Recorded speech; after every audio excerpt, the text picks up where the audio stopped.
from the rear. Yeah, they started the season pretty rough. Yeah, and dropped, and 9. What's wrong with Millard North? And 7, and what's wrong with Millard North? And then 4. Just climb, here comes climb Millard their North. way back up. So I'm waiting for my buddy to message me back about the conversations we had about 5 weeks ago, where he felt like I was being a Westview apologist. Because now they have won head-to-head. But I stand by what I said. Westview had the better wins and was the better team at the time. Yeah, they'd been playing better. No, I'd love to have seen that environment real time, but unfortunately, I was watching a lot of basketball.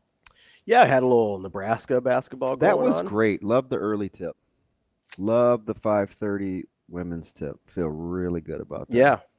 And big win? Yeah, big win. Huge win. They needed it. It was gutsy, both in margin and in magnitude. Yeah, it was took care of business. Gutsy win, and we were all hoping, as we cleaned up the kitchen for a double dip, going for that Maryland sweep. Was not to be had. No. Not to be had. It felt like I think I told you this during the game. It felt like Maryland did a really good job of keeping Nebraska just far enough away. So I had one of my guys to hit me with, he was surprised Nebraska stayed in it that long. Did you get that feel during the game? No, not really. So I will say this, because I'm kind of vibing. Mm-hmm. I never felt like Nebraska could get a stop. Yes. Like, I didn't think Nebraska could get over the hump. So I'm like, if that's because, when he said that. Maybe that's what he meant. I'm like, yeah, I thought, I didn't know if Nebraska was ever going to get a stop. I was pretty confident that they weren't going to get all the way back. Even 73-71? Yeah, just the way that Maryland was playing and being able to get what they needed when they needed it. Just the getting to the 10. I thought when Rice got the over-the-shoulder finish, broke neck speed when Nebraska didn't get probably back. Didn't even see the rim. I'm like, yeah, I just might not be their night. That's probably not going to be it. But I was when it was 11 or 14, mm-hmm. and they battled back. I was like, are they going to do this again? Because it's almost exactly what happened in Maryland. Yeah. At Maryland. Yeah. I just felt like they didn't have – you mentioned the stops. It felt like Maryland was too many layups, going to be able to get a bucket whenever they needed it. And Nebraska isn't good enough offensively to win a game like that. Well, although I do think it was their defense that failed. It was. But, I mean, if you're going to get into a shootout like that, Nebraska, that's not a game Nebraska wants to play. I don't think low 80s should have been a shootout. You mean kind of the back and forth? Yeah, just it felt, I don't know, pace-wise, it didn't feel like a game Nebraska wanted to play. So if Maryland wasn't getting to the 10. Yeah. I mean, if they had the what they end up shooting 60% for the game? Yeah. I mean, it was that pretty deep. And obviously a lot of that is layups, right? And you're making everybody was talking about Reese. I'm like, that's the wrong R word. You need to be talking about Rice. Yes. Yeah. Because my man was Minute Maid. Just ready to go? Seriously. A little microwave? Oh. A little Vinny Johnson? Oh. Fearless, too. The answers. Yeah. And maybe Gillespie just saves it for us. Maybe. He's pretty clutch. He can get kind of whatever he wants when he needs it. Crafty, isn't he? Yeah. He'll shoot that thing, too. Yeah, he's a guy that I don't know that Nebraska has an answer for guys like Gillespie. Well, it depends on who he's partnered with. Mm-hmm. Because in the backcourt, I mean, Hoiberg's a really good defender. I think Bryce is a good defender. It's how those guys play together if Nebraska's going to still dig in the post all the time. Yeah. Like if you're going to be a no middle and you can play 3 guards, it's going to be tough on Nebraska. Yeah. It just is. So, I mean, because the ball, it's going to move. Well, especially if you're good at attacking closeouts. Well, I just don't like. So this is way too. That's not. I don't know. I don't like how if you're going to show and chase on a ball screen, mm-hmm. you have to stop the dribbler from turning the corner. Yeah. The hedge has to be better. Yeah. People, you can't just show and be chasing. No. if you're going to show, you got to go under. You got to show. You have to slow him down. If you're just going to show, you have to go under so that you cut him off. And I'm like, but it felt like they were just caught in no man's land on ball screen coverage. Like you can't. They were so committed that they couldn't get back, but they weren't committed enough to keep them from turning the corner. Like that's a recipe for disaster. Yeah. That's a recipe for disaster. You're going to get killed that way. And the fine line was for me, because you got to the foul line, the shots were just too easy for Maryland, so you allowed them to just stay confident. Yeah. But what I think everybody found out, and people will be however they feel about Nebraska, but I said this, Maryland's a good basketball team. They are. They got a lot of pieces. They shoot it well enough from distance. Queen and Reese, those guys. And it's like, it's probably the main thing I was afraid of yesterday morning. Mm-hmm. How do they play? Yeah. They play ridiculously hard. Yeah. I mean, if there was ever a ball that was being batted around in the air, did you ever think Nebraska was getting it? No. Nope. And that kind of is a Kevin Willard staple. As much as I don't like him, I don't know that he does. He's done better with Maryland, I think, at least this version of them. I don't know that he does a great job of maximizing his teams. He had some really talented teams at Seton Hall that never felt like they were as good as they should have been. But they always played hard, and it was going to be a miserable experience playing them. I got a couple of my Carolina guys that are like, hire him tomorrow. And I was like, I don't know. No. I don't know. North Carolina can do better than Kevin Willard. You'd think. I mean, they should be able to. If they are the top 4 job we talk about them being, then they need to be able to do better than Kevin Willard. How about quietly no answer for Sultan? Yeah. Miguel. Yeah. Is he? I'm like, he's gonna shoot 60% from 3, huh? Okay. I mean, he's gonna pull up. Yeah. Just do whatever he wants. Yeah, that was tough. Tough. The crowd tried to keep them in it. They tried to will it. 73-71, and they stood to their feet. I'm like, oh, we may have something here. Yeah, I just for whatever reason, and you get a layup. For whatever reason, I just never thought they were going to get over the hump. That's just the way the game was playing out to me. I will say, I don't really know what to do with the fact that, like, Andrew Morgan obviously was in foul trouble for most of the night. Mm-hmm. And so you end up with probably more Verghese minutes or Braxton Mia minutes than you wanted. And so that, I think, kind of amplified the absence of Verghese. Although I do think, got to give Mia some credit here. I felt like he wasn't terrible, especially for the workload. Yeah, he wasn't terrible. You got to play a guy 18 minutes. I thought 12 would be the max. That's probably the max you want to, like, and 8 to 12. He hung in there. I was surprised at Euless' impact. Yeah. I was surprised he played that much. So one thing I do like, I think, mm-hmm. and some people are like, oh, he may not just be able to make up his mind.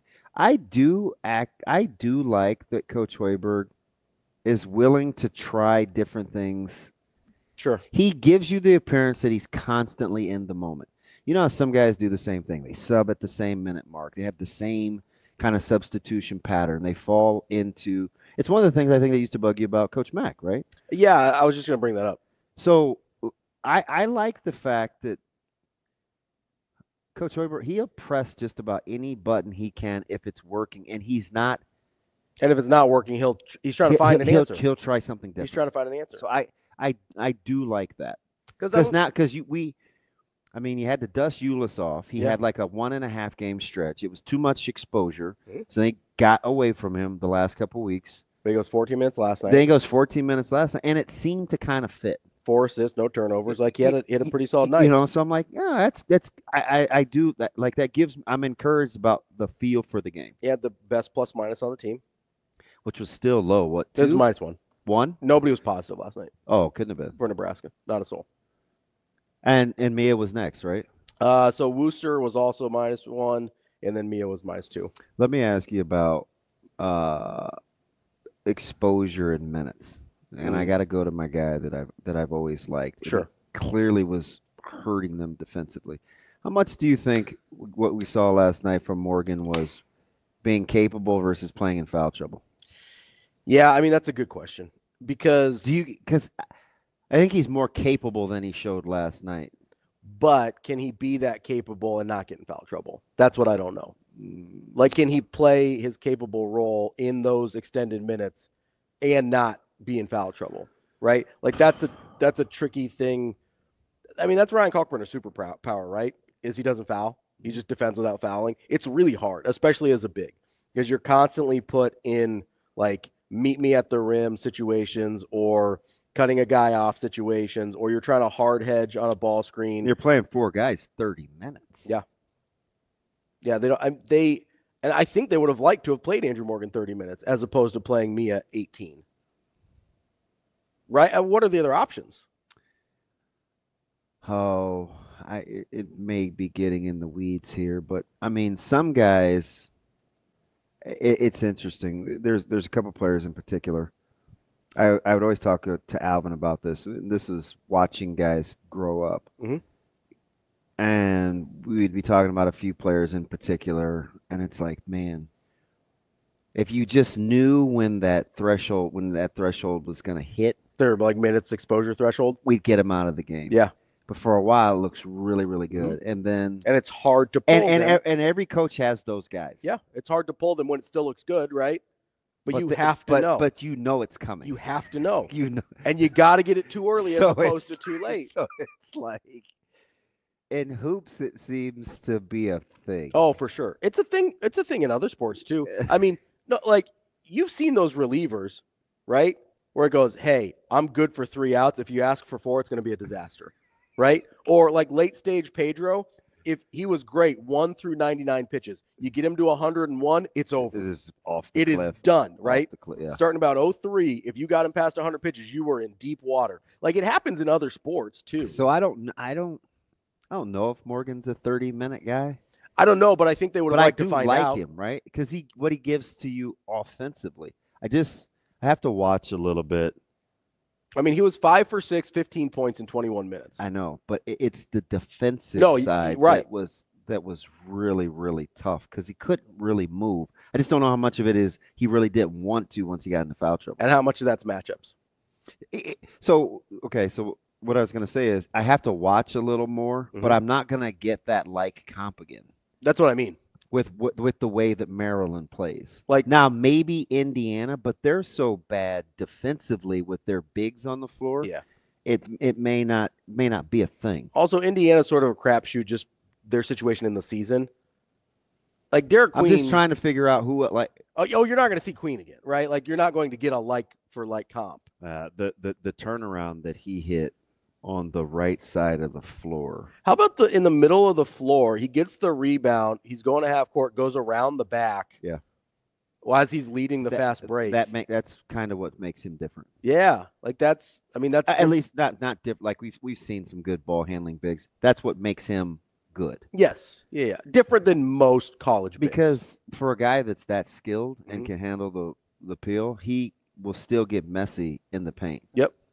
Which you don't get a lot. You don't usually get the super skilled big guys. You kind of get one or the other. Yeah, you usually get you got your Anderson Verghese over here who's going to do your grimy stuff, and then you've got your Kristaps Porzingis who's not quite as willing to get his nose in there. Queen is messy, and so he goes for 24 and 11, and he was key 9 of 11 from the field, and yeah, it was key moments. So I don't know. I don't know if Andrew Morgan looked that exposed because it was Queen or because he got to a minute. Reese is tough on him too. Yes. But the dude's active. You know what I mean? It's really hard to tell for this particular matchup. Yeah, he's talking about inability to get stops too. If Morgan's like, hey, can probably only play you 22 minutes, or hey, anybody we played against Queen was going to get cooked. I mean, 7 of 15 from behind the arc, and you were 31 of 53 from the floor. So you know what I like about the second half stats for Maryland? You know how many shots they didn't shoot? Well, 53 is not a big number anyway for field goal attempts. No, it's not. But you know how many 3-pointers they shot in the second half? Just attempts. 6. 4. And they made 3, right? No, they only made 1 in the second half. Okay. They went 1 for 4 in the second half after going 6 for 11 in the first half. Oh, that's right. They cooked. They Right. cooked early. Yeah. But you know why I like that? You know, I was kind of getting confused. What's that? With Maryland women. Yeah. Goodness. Yeah. I was like, are they ever going to miss in the first half? Dude, they had a 30-point quarter. Yeah. That's hard to do. Unbelievable. For as few points as they scored. Yeah. I mean, anytime you're on pace for $120. Right? And they only ended up with 41 points the other 3 quarters. Yeah. Right? So, but no, you know the reason I like that? It's the thing we talked about earlier. They were getting to the rack. Yeah, it was demoralizing. Pretty much at will. So if you're getting, this is the thing. This was one of my complaints about Creighton the other day. It seemed like they got to the rack at will early, and then they're like, no, we're going to shoot a bunch of threes. Or, no, we're going to stop you in the ball clock, Brenner. Yeah. And I was giving you pushback on that because I was like, shoot, well, what you got to worry about is it's happening to them the other way. Guys are getting into the paint for UConn, and that's not what they do. Yeah. I mean, you didn't even have to worry about Diarra. No, but here's the thing. And you're letting Neely get his feet in the paint? I'm like, you can't do that. First of all, you're correct. They also, early, it felt like Jason Green was doing a really good job defensively. I don't know if it was, talk about a minutes exposure. He might be a guy you look at for that. He played a lot more minutes in that game than he typically does, even though he starts. He's a lot of the times in the teens. Yeah, he touched 30, right? Yeah, he was above 30. And a lot of times, despite being a starter, he's still in the teens. And so you wonder, okay, is that a matchup, or was McNeely just on one, or is that a thing where you go, hey, maybe Jason Green's not ready for 30 minutes a game yet? But my point was, with Creighton against UConn, they didn't have a choice to go back to big for UConn. So if you're in that situation, hey, this is going to be a better offensive lineup for them. We have to make them pay for it. What's the best way we can make them pay for it? Well, they don't have anybody that can guard our best player. That's a pretty good matchup. That's a pretty good way to make them pay. With Maryland, I thought they did a really good job of being like, hey, no one on Nebraska can stay in front of us tonight. So you guys were lamenting, and I like watching games with hoops heads, but you guys were kind of lamenting. You went through this stretch where there's this conversation between wanting Bryce to have a little more Gary in him. Sure, yeah. Okay, yeah. So it's too much, especially during the course of the game. But one thing I think we got to be careful of with that, because I hear that a lot, is at what cost?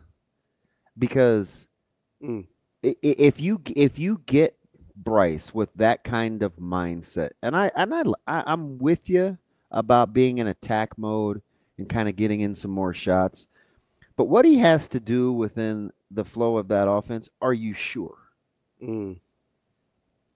I think so. It sounds good. I think so.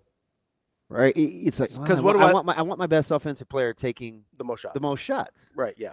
That's kind of the linear. So what do I lose? Let's say I get what I want. What do I lose?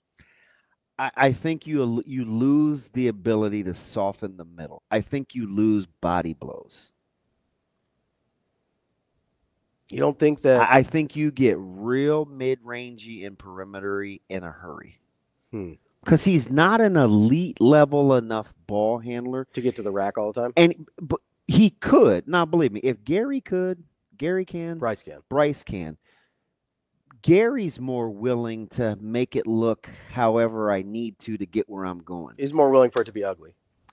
Some players just aren't like that. But what if that's a real thing? No, it is. That's a real thing. Sometimes, but what if coaches know what I'm talking about, right? Where it's if it doesn't come aesthetically pleasing enough, they won't do it. You want to know the best example of this ever? Wilt Chamberlain spent one season shooting underhand free throws. It was his best free throw shooting season ever. He didn't like how it looked, so we went back to shooting 48% for his career. That's it. He shot 70% shooting underhand. You know what I'm talking about? He didn't like how it looked. Handlers? 100%. If it doesn't look right, they won't do it. But part of the mindset thing I want from Gary to be in Bryce is to care less about the aesthetics. Because if I get that, that's not as easy as you say. No, but I'm talking about a person. It's across all. That right there, it's not that easy. No, I understand that, but I'm also talking about if you could get a coach to have a player say, "Hey, I don't care what it looks like." Yeah, most players care what it looks like. I'm telling you, it's something. But I'm also talking about a personality transplant, which is not a real thing. So I'm willing to acknowledge it might be lobotomy in tights. More Hurrdat Sports Radio coming up next.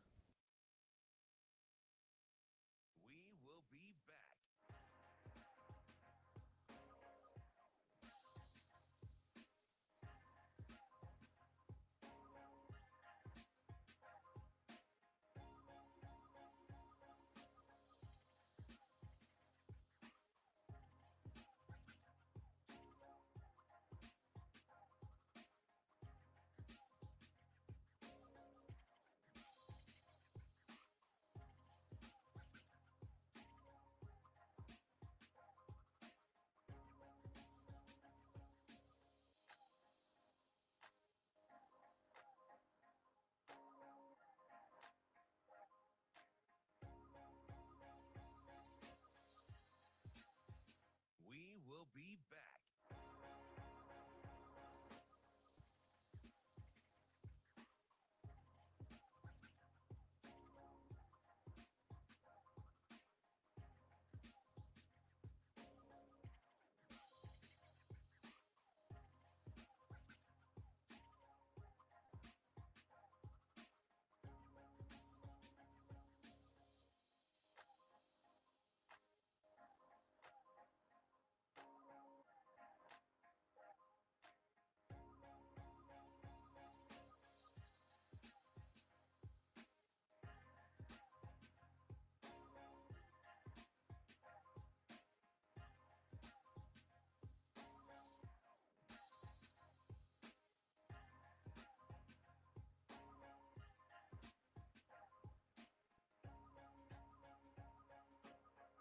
We will be back. We will be back.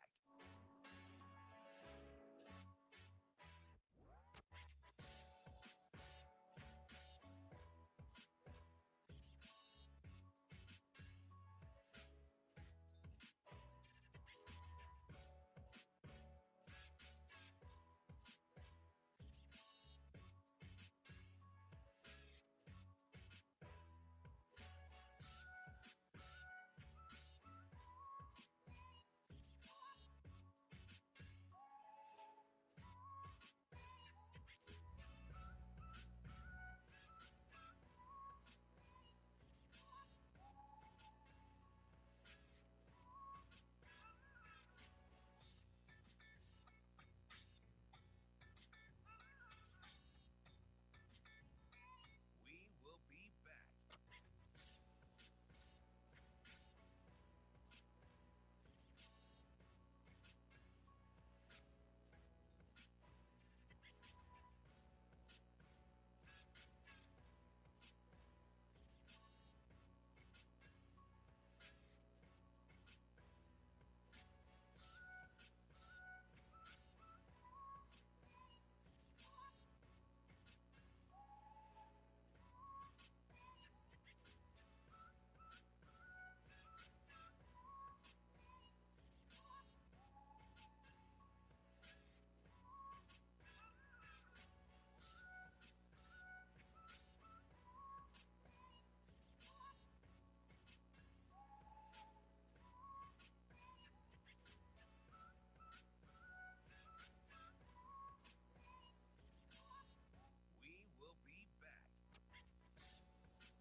We will be back.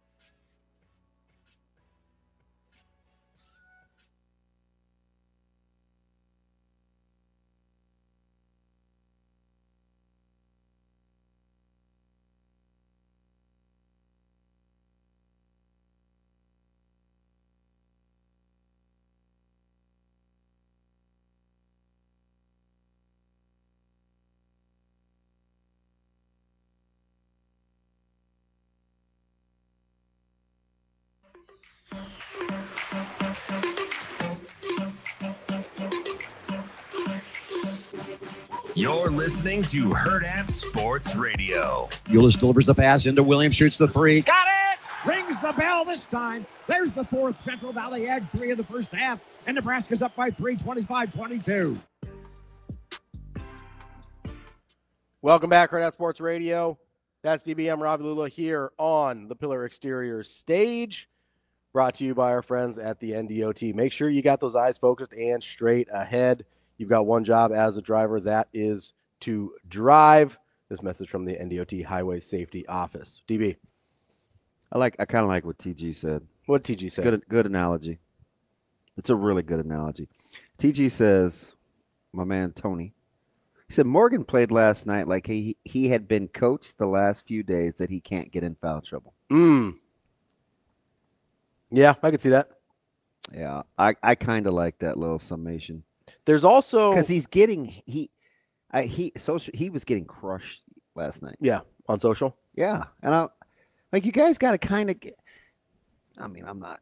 This isn't DB here to defend the players, but maybe a little bit. I just think you have to think about things other than what you're actually looking at. Here's the other problem, right? Like you just can't you just can't say, hey, that guy just is incapable of defending. Number one, it was a brutal matchup for that front court. For anybody. Number for any two, front yeah, court. they've done it all year. Number two, Queen's one of the best bigs in the country. Like number two, it's different knowing you have to play log some minutes. Yeah, it's different knowing you have to play 30 minutes. Especially so you know what we did? What's that? At least I did. I'm not going to drag you into the depths of being wrong with me. Because I was not really vibing with I said this off or on. I wasn't panicking over the Verghese deal. Yeah. I was like, okay, I think they can manage. Sure. But the one thing you miss, without even getting into production or offense versus defense, because you never know. I mean, sometimes Verghese looks really capable, and sometimes not as much. He may hit Devontae Smith on a skinny post in the stands, right? Like, so not get so much that is just not extending guys. Sure. Yeah. Just simply not extending keeping guys in their wheelhouse. Because what you know what fans do? Fans will say, oh my, we did this with the running backs. Such and such has a good stint. So like, oh, gotta get him more. Needs to play more. Yeah. And sometimes it is true. I'll give you that. Sometimes it is true. I'll give you that. Like EJ needed to play more. I'll give you that. Right? EJ needed to play more. But coaches know. Like, hey, this guy's good for X amount of yards. I know I'm operating within this. Or this guy only knows. Everybody has the fire guy. You've heard my analogy 100 times, right? Fire is fantastic at the house and the fireplace. It's even okay in small doses at like a campsite. Sure. You get that thing out in the open, exposed. Actual disaster. It's a disaster. Like literal disaster. There are just some players that are like that. Yeah. They just are. You want to hear it? Oh man, you got to turn him loose. So I hear this a lot about Jackson. But some guys I hear this a lot about Jackson at Carolina. Now okay. I do think his minutes are mismanaged. Sure. But I do think you have to be careful about turning that guy loose. Yeah. Well, but we also see Jace Richardson up at Michigan State, where you turn that guy loose and you're like, oh, he's better. He's better than the other guy. Yeah. I like him better. Let's do that. Like, you know what I mean? Like those guys exist too. I was never in on. You said this every time we brought up Michigan State. You're like, I don't know about Fierce. I'm not a Fierce guy. And everybody like Fierce. You're like, I don't know about Fierce. Every time. You and Jacob were like, I don't know about Fierce. I mean, right? I still think they're the best team in the conference, but I agree. But then you see Jace Richardson after Fierce gets hurt because Izzo's hand was forced, and you go, oh, he's better. Yeah. You know, I feel that way about Fedor. I feel like Fedor can play bigger minutes than he's playing. Okay. I'm not going to kill you over that. You don't know how bad I'm cheering for you to have your moment. I wanted him to make that. So that corner three, I thought I got it. So that's not it. Oh, no, okay. That's not it. I thought I had it. I'm a baby steps guy, okay. right? I'm a crawl before you can walk. Just make 2 free throws in a row. Sure. Start feeling good. You missed the free throw, and the crowd was kind of buzzing. You're like, oh. And you come down, and you put yourself in a position to have to make the big 3. It's like, I think start with just making the back-to-back free throws. Fair. And I felt like, okay. Then the 3 will probably feel a little better. Sure. I'm speculating a little. But just take the baby step first. Yeah. Just make the 2 free throws in a row. I do want you to have your moment. But to be fair, I don't know. Like, I don't know. We're still in we're extrapolating mode. Yeah, we don't know on Fedor yet because we haven't really seen the extended But minutes. I did. I was like, come on. But you want to know something funny? Like math, Shane, you Richards. Come on, math. Come on, Fedor. You know the funny thing about come on, math, you dick. But you know the funny thing about talking about Mia and Morgan and Verghese and extended minutes? Do you know off the top of your head the most minutes per game Morgan has averaged in a season for his career? 3 years at North Dakota State, now 1 year at Nebraska. Oh boy. He was a starter at North Dakota State for 2 full years. What was his max How minutes? would I? Okay, so we're just guessing. Yeah. Okay, I like these. I mean, also, I never know like what random stuff you got rolling around in there. So, like, because This guy could know anything. Because half the time I ask you a ridiculous question like that, and you're like, "It is this number." I'm like, "Get out of here! Just leave." It's 24 minutes. 23-2. Let's go. So my point is, this is not Overexposure. This is not just a Nebraska good issue. pull. Thank you for doing that, because I kind of thought that while everybody's burying him, I'm like, you guys, like let's pull back for him a second. He started 59 out of 64 games his last 2 years at North Dakota State. He averaged 21.7 and 23.2 minutes per game. Some guys can just get exposed. That is a limited run guy, yeah. Right? If you're not playing major minutes at North Dakota State and then you go to the Big Ten, it's not reasonable to expect you to then play more minutes than you ever played at North Dakota State. Not to go all Tom Brady, because this isn't like super positive. I'm just being honest. Okay. So back, Sorry about that. This is a true story. Yeah. So back at the bowl game, against Virginia Tech. Okay. I carried the ball like 4 or 5 times in a row, which isn't a ton. Mm-hmm. But, it was competing for the job, and we were all 3 coming off injury. So he said, hey, the guy that practices the best is going to be the guy that starts. Sure. So I'm like, okay. And the play that everybody runs, the play that everybody talks about is 48 counter trap, right? Oh, he shot out of a cannon. God is my witness. He knows. I was physically not feeling very good. I was a little tired. It was like, They call timeout, come back. We get ready to run the play. I prayed. I'm like, Lord, I feel like poop. This is not revisionist No, history. I believe you. I feel like poop. Like, I just don't have it. Like, I just give this thing to you, man. We'll be done. And then you saw the run. The thing about that is, I was on the verge of being overexposed. Sure. You were like right on that. I was on the cusp of being overexposed. So let me ask you this. It's not like I feel good saying that. No, I'm just keeping it 100, right? Like, I was on the cusp of being overexposed. So let me ask you this, right? Because it's a razor's edge, right? Yeah. So if that hadn't gone for the tutty, and you got stopped, let's say, how long was the run? I can't remember. I don't know. I had like 48 in my head for some reason, but it's probably That's just because I 48 said counter. Number, yeah. Well, okay, so let's say it's a 50-yard run. I don't know off the top of my head. Wasn't that long. But let's say you go for 30 on the first one. Might have been in a little trouble if they ask you to run again, right?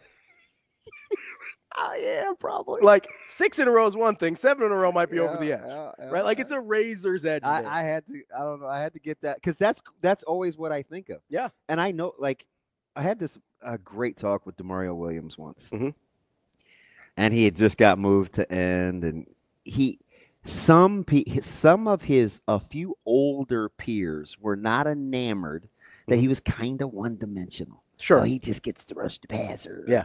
But it's what some other guys used to say about Trev. Yeah. Right? Especially back then. Like, it wasn't as much of a thing. Demo, he just kept it 100. He's like, listen, man, I got to get in where you fit, and that's about all I can do right now. Yeah. So, you know what I mean? Like, so some guys, that's guys that come off the bench. Or who's the guy that I love? Clippers, super handles, said he would just go and work on moves at the gym and then just try them in games, and he had confidence to do so. I said everybody sleeps on him. He's been like 6 man a year like 26 times. Lou Williams? No. Good pull. Jordan Crawford? Yes. Jamal Crawford. Jamal Crawford. Jordan Crawford's the bad one. Jamal Crawford. He tells stories about being overexposed, how his role and how they used was perfect for him. Yeah. Some guys are just like that. Here's my question. In the moment, even though you knew you were tired, did you think you were overexposed, or did you just think you were tired? I just didn't feel like this is critical. I don't know what it was, 3rd or 4th. I'm like, this is critical. I need some help. Yeah. But then when they call, it's my favorite play. 42-48 counter trap is my absolute favorite. But like play. in the moment, you didn't realize you might be overexposed. No. That's the hard part for players. Oh, I know. Is they don't know. Real time, they don't know. Like Jelly Roll, man. Save me from myself. Jesse, hold on. We'll get to you when we come back here on Hurrdat Sports Radio.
be back.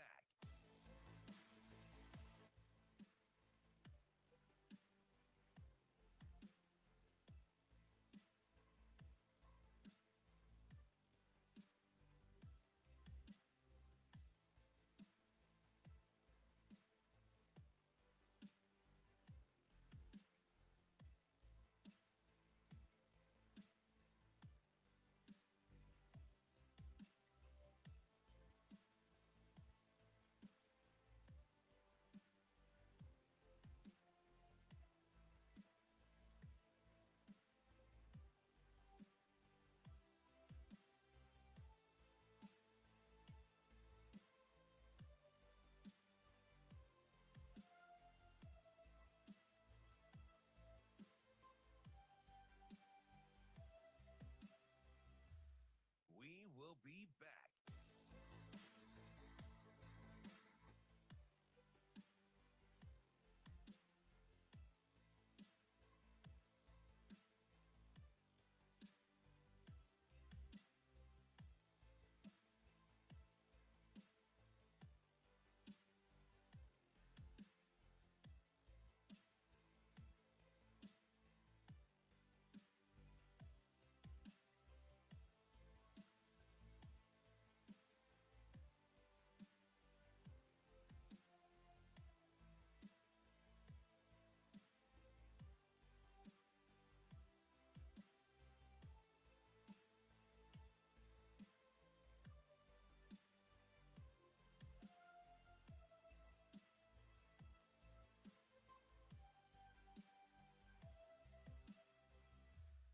We will be back.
You're listening to Hurrdat Sports Radio.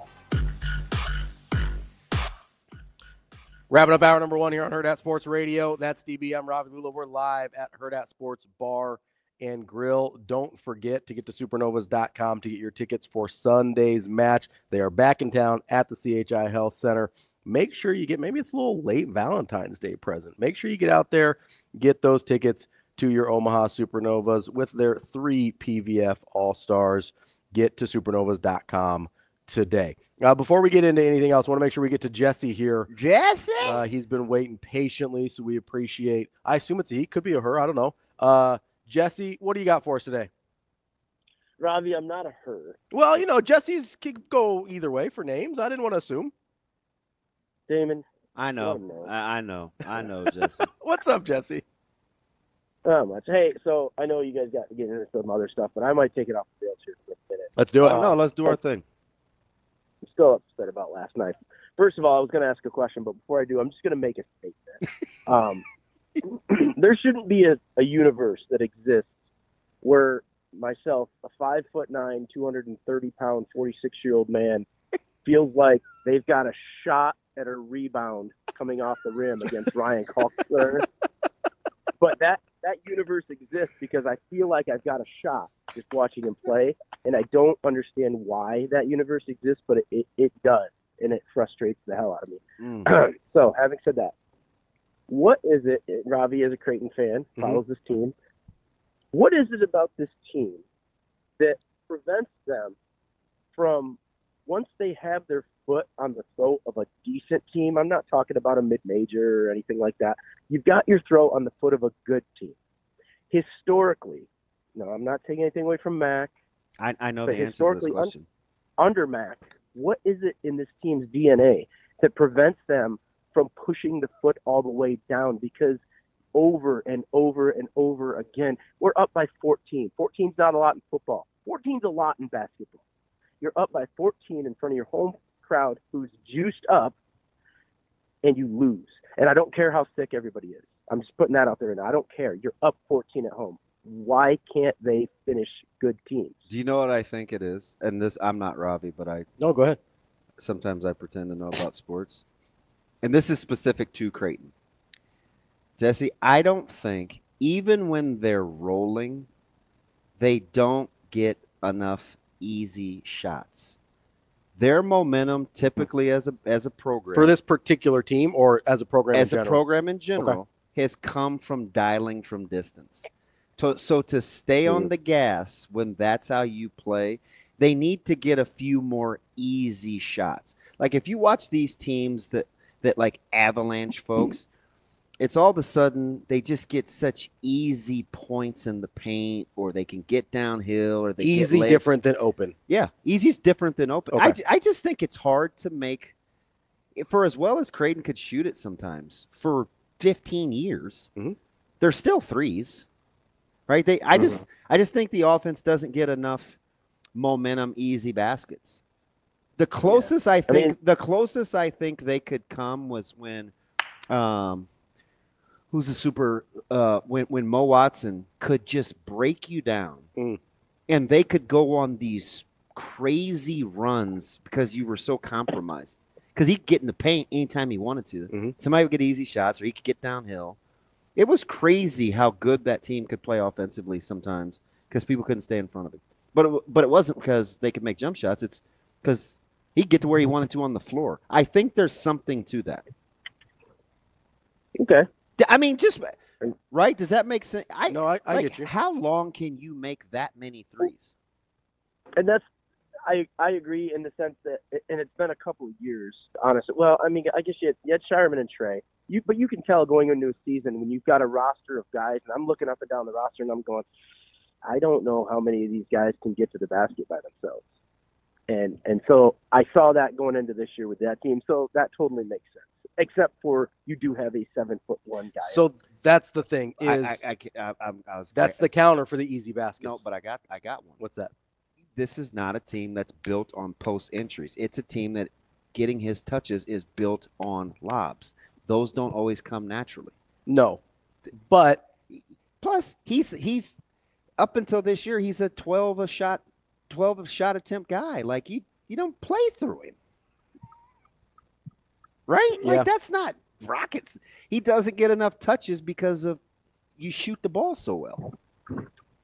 So let me ask you one more question. Sorry, I know think- Robbie hasn't talked yet. no. Does that put a ceiling on this style of play? If you don't have some dynamic individual guys, yes. Like you can play this kind of like DB was talking about. You can play this style because stylistically, like that Mo Watson team is a good example. They still wanted to do a lot of the same things that all these other versions of Creighton have done, but they had that extra added little bit, right? It's the thing that drove me crazy about Ryan Nembhard. He tried to do it all the time, and he wasn't quite there. He wasn't quite that guy in terms of his time at Creighton, at least, where he could do some of the things that Mo Watson could do. And so I do think there's, like, this is not rocket science here, but sometimes you just need better guys to run that style of play, or guys with a little bit different skill sets to run that style of play. And when you have that, I really do think it takes the ceiling off of the style of play. But sometimes you need some better guys. I think that's why they wanted Pop Isaacs, to be honest. Oh yeah, I agree. They're a different team without him for sure. So, well, thanks guys. Jesse, appreciate the call, buddy. I think you're right because initially when you said easy, I'm like, oh man, they get a lot of open looks, but that's different than what you meant. For sure. And I understand what you mean for sure. I guess I can make more layups over time. Sure. Yeah. Than I can threes, even though threes are worth more. I mean, it's just there's less variance. right? It's the variance in the threes, right? You go 6 for 11 one half, you go 1 for 11 the next half. What happens to Ash if you play through the post? To Ashworth? Yeah. What do you mean? It's not the same. No. It's not the same player. This is part of the reason. What happens to Neil if you play through the post? Well, Neil's one of the only guys that can actually get to the rim. If you play through the post. If you play through the post, doesn't have a lot to do. Yeah. You take away his ability to kind of slash and dribble the ball. Although I do think stylistically, it's a fantastic question. I do think I think that's a little bit of a misnomer with slashers and post play. Because if you know what you're doing, and Mac does. If the two-man game is played with those two. Sure. Yeah. But that's often not because of Ashworth's role on the floor. For sure. That's part of the reason, again, and I hate to keep coming back to Fedor, but he does a lot of the things that you want him to do. We've seen him get to the basket. Now, can he do it consistently in more than 8 to 12 minutes a game? I don't know. We don't know that yet. And he's a good post-entry passer. You could play the two-man game with Fedor. I'll also say this, because I think it's a fantastic question. It's a really good question. When you're a three-point shooting team, and let's say you go on a barrage, we saw it against Nova. We saw it in 2013. We saw it in 2014, where they're just capable of blowing the doors off. Once you get a lead, at what point are you like subconsciously taking gas off the pedal a little bit of shooting 27-footers? Yeah, it's a lot easier to stay on the gas when you're attacking. Yeah, when you're chasing. There's this feel that if you're shooting jump shots and you have a lead, you're settling or you're not. Even if that's your identity, right? Like it's this is how we got here. It's a mindset, I think. So that's a fan. I got to think about that. So you know a team that actually was better at getting easy shots than we give them credit for? Who's that? And they kind of get forgotten. Was the 1920 team, because you had Mahoney and and Damian Jefferson. Yep. Both could get into the lane. Then that opened things up for Kyrie and for Zagorowski. You know what was funny about watching that team, though? What's that? I think there was this portion of the fan base that thought Creighton dribbled too much. It was getting a little icy dribbling the ball. You need that sometimes. I'm just saying. No, I get it, but you need that sometimes. It's in. Or no, it wasn't Kyrie. It was Trey. It was Trey. Trey. Tyshawn. No, that was Tyshawn. That was Tyshawn Alexander. So when we didn't think he was coming back that year and he had the good year? Yeah. Okay. It was Tyshawn and Mitch. Tyshawn and Mitch. So watching that, it's like you feel like, oh my gosh, this isn't how we play. Yeah. It's effective. Really effective. And they still kind of played the way, like, to me, that's one of the best teams I think Creighton's ever rolled out there. 1920? Yes, because they were dynamic and can score in different ways, right? Now, if they ever had like a real good big, you could get exposed a little bit because Christian Bishop was undersized. But like that was a really, really good team. And it's funny and they could score in different ways. Those guys like just disbanded. Yeah. They all went their separate ways. I mean, everybody but Tyshawn came back the next year. That's when they made the Sweet 16. But you know that it's a really good question, and I think it applies to Nebraska too. I think part of the reason Nebraska has a lot of variance is they don't get a lot of easy shots. Juwan tries to, but he's hit and miss around finishing, right? Yeah. Bryce probably isn't quite aggressive enough. You know, I asked you a question off air, and we've only got about a minute here before we get to Tim Verghese at the top of the 8 o'clock hour. But I asked you a question off air. I asked you, do you think Bryce Williams thinks he's as aggressive as Juwan Gary? That's great. Yeah. I think he does think he's as aggressive as Juwan Gary because I think his DNA is built to think we and not me. So I think that's part of the problem because if he already thinks he's as aggressive as Juwan Gary, he's not going to become more aggressive. I think he does. I'm speculating. I do too. I can just tell by the way he plays. I do too. That's kind of my point. He's like, my guy's getting his too. Ooh, look at him getting down. We are the guys that got to make this go. So we are doing a good job. Because I think he's a wingman. And that's the difference between a guy that's used to being a 1 and a guy that's used to being a 2 or a wingman. Right? Yeah. A guy that's used to being a 1 always thinks he needs to be more aggressive.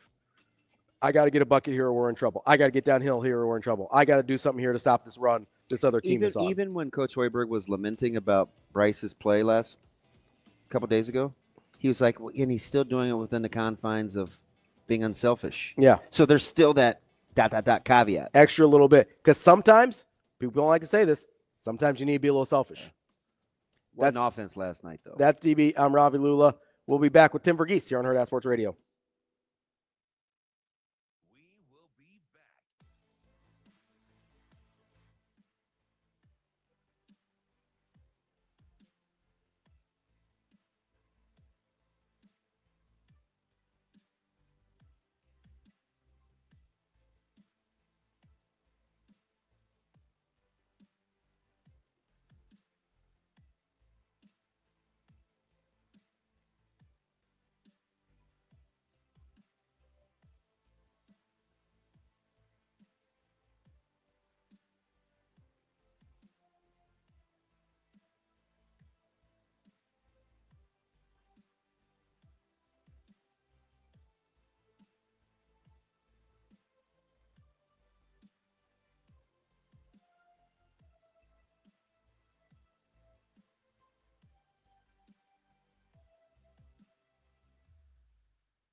You're listening to Hurrdat Sports Radio.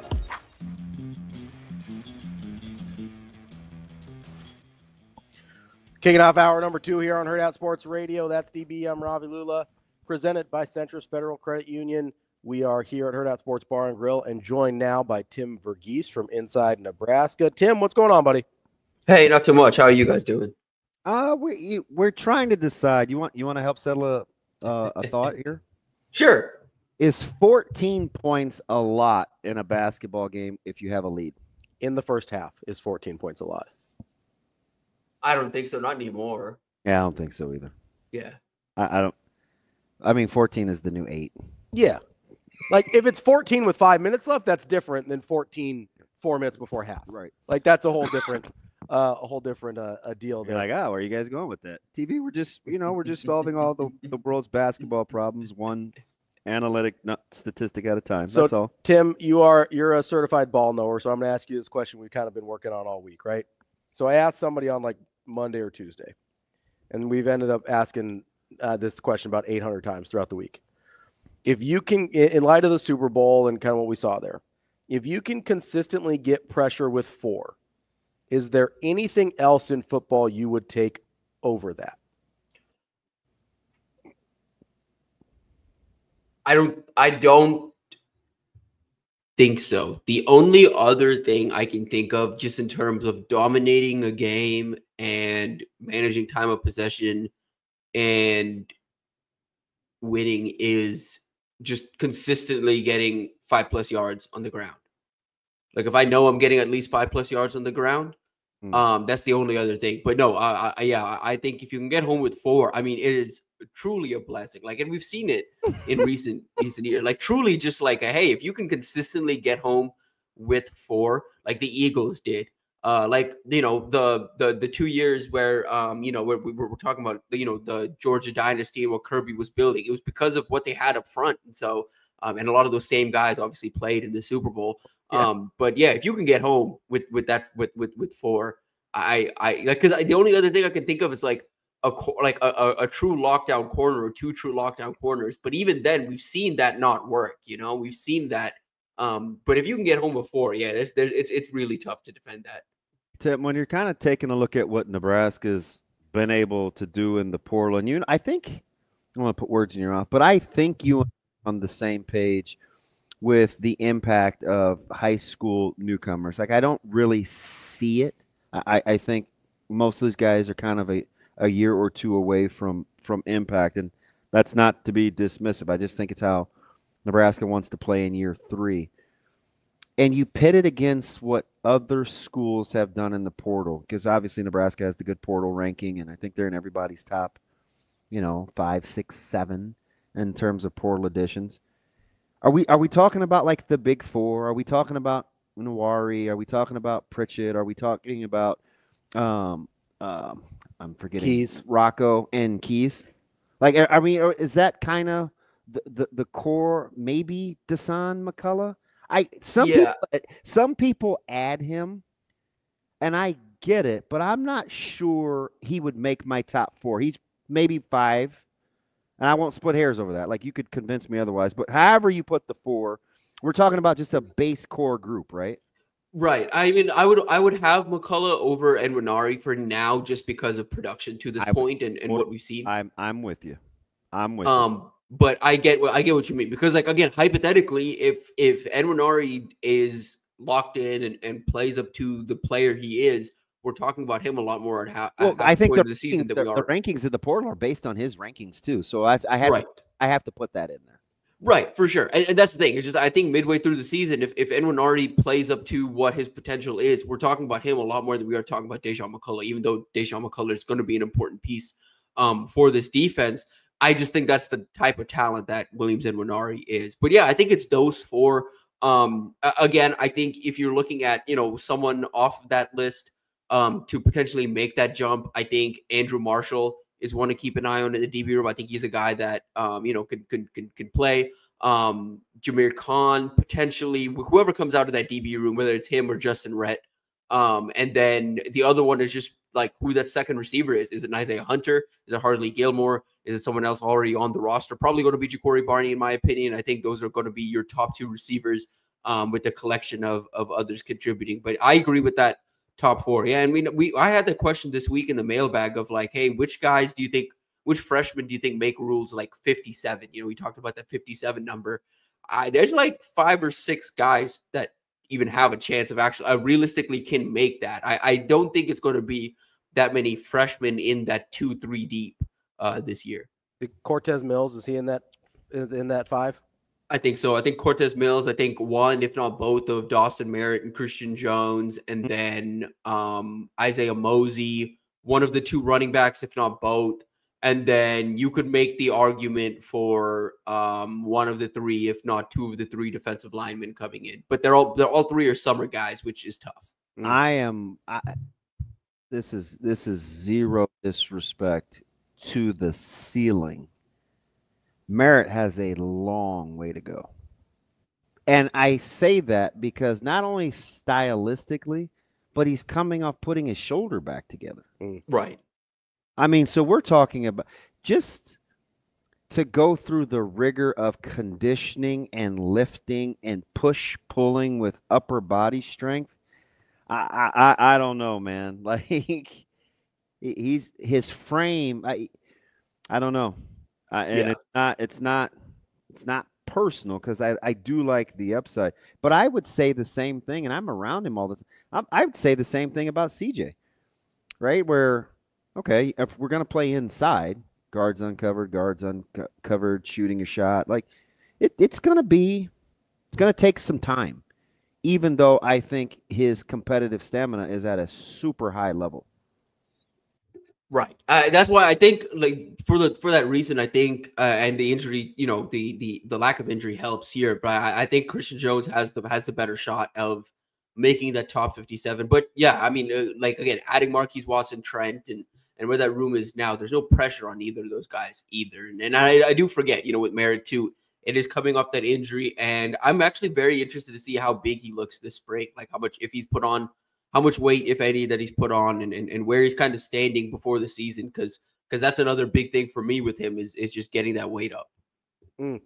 Tim, as we kind of look at transfer class versus incoming freshman class, is there, I don't know if concern is the right word, but has there been any thoughts on your, as you kind of look through this roster, about guys that you thought maybe from last year, 2024's freshman class, that would have gotten playing time this year that maybe are going to have to wait in line a little bit longer in light of the transfers?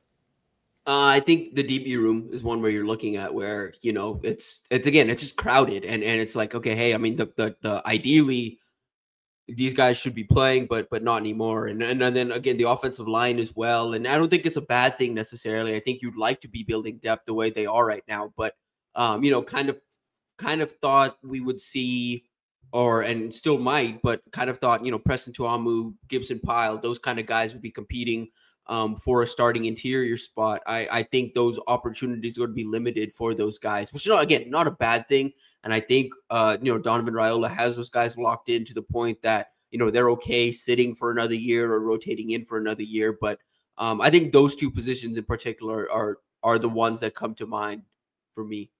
TV, I was saying, yes, just kind of thinking out loud this week, trying to press panic. I'm really not. Just food for thought on kind of how this works, because the NFL had to go through this period where they took some shots, and I think people that were watching the sport weren't in love with the physicality and tackling for a period of time in the NFL.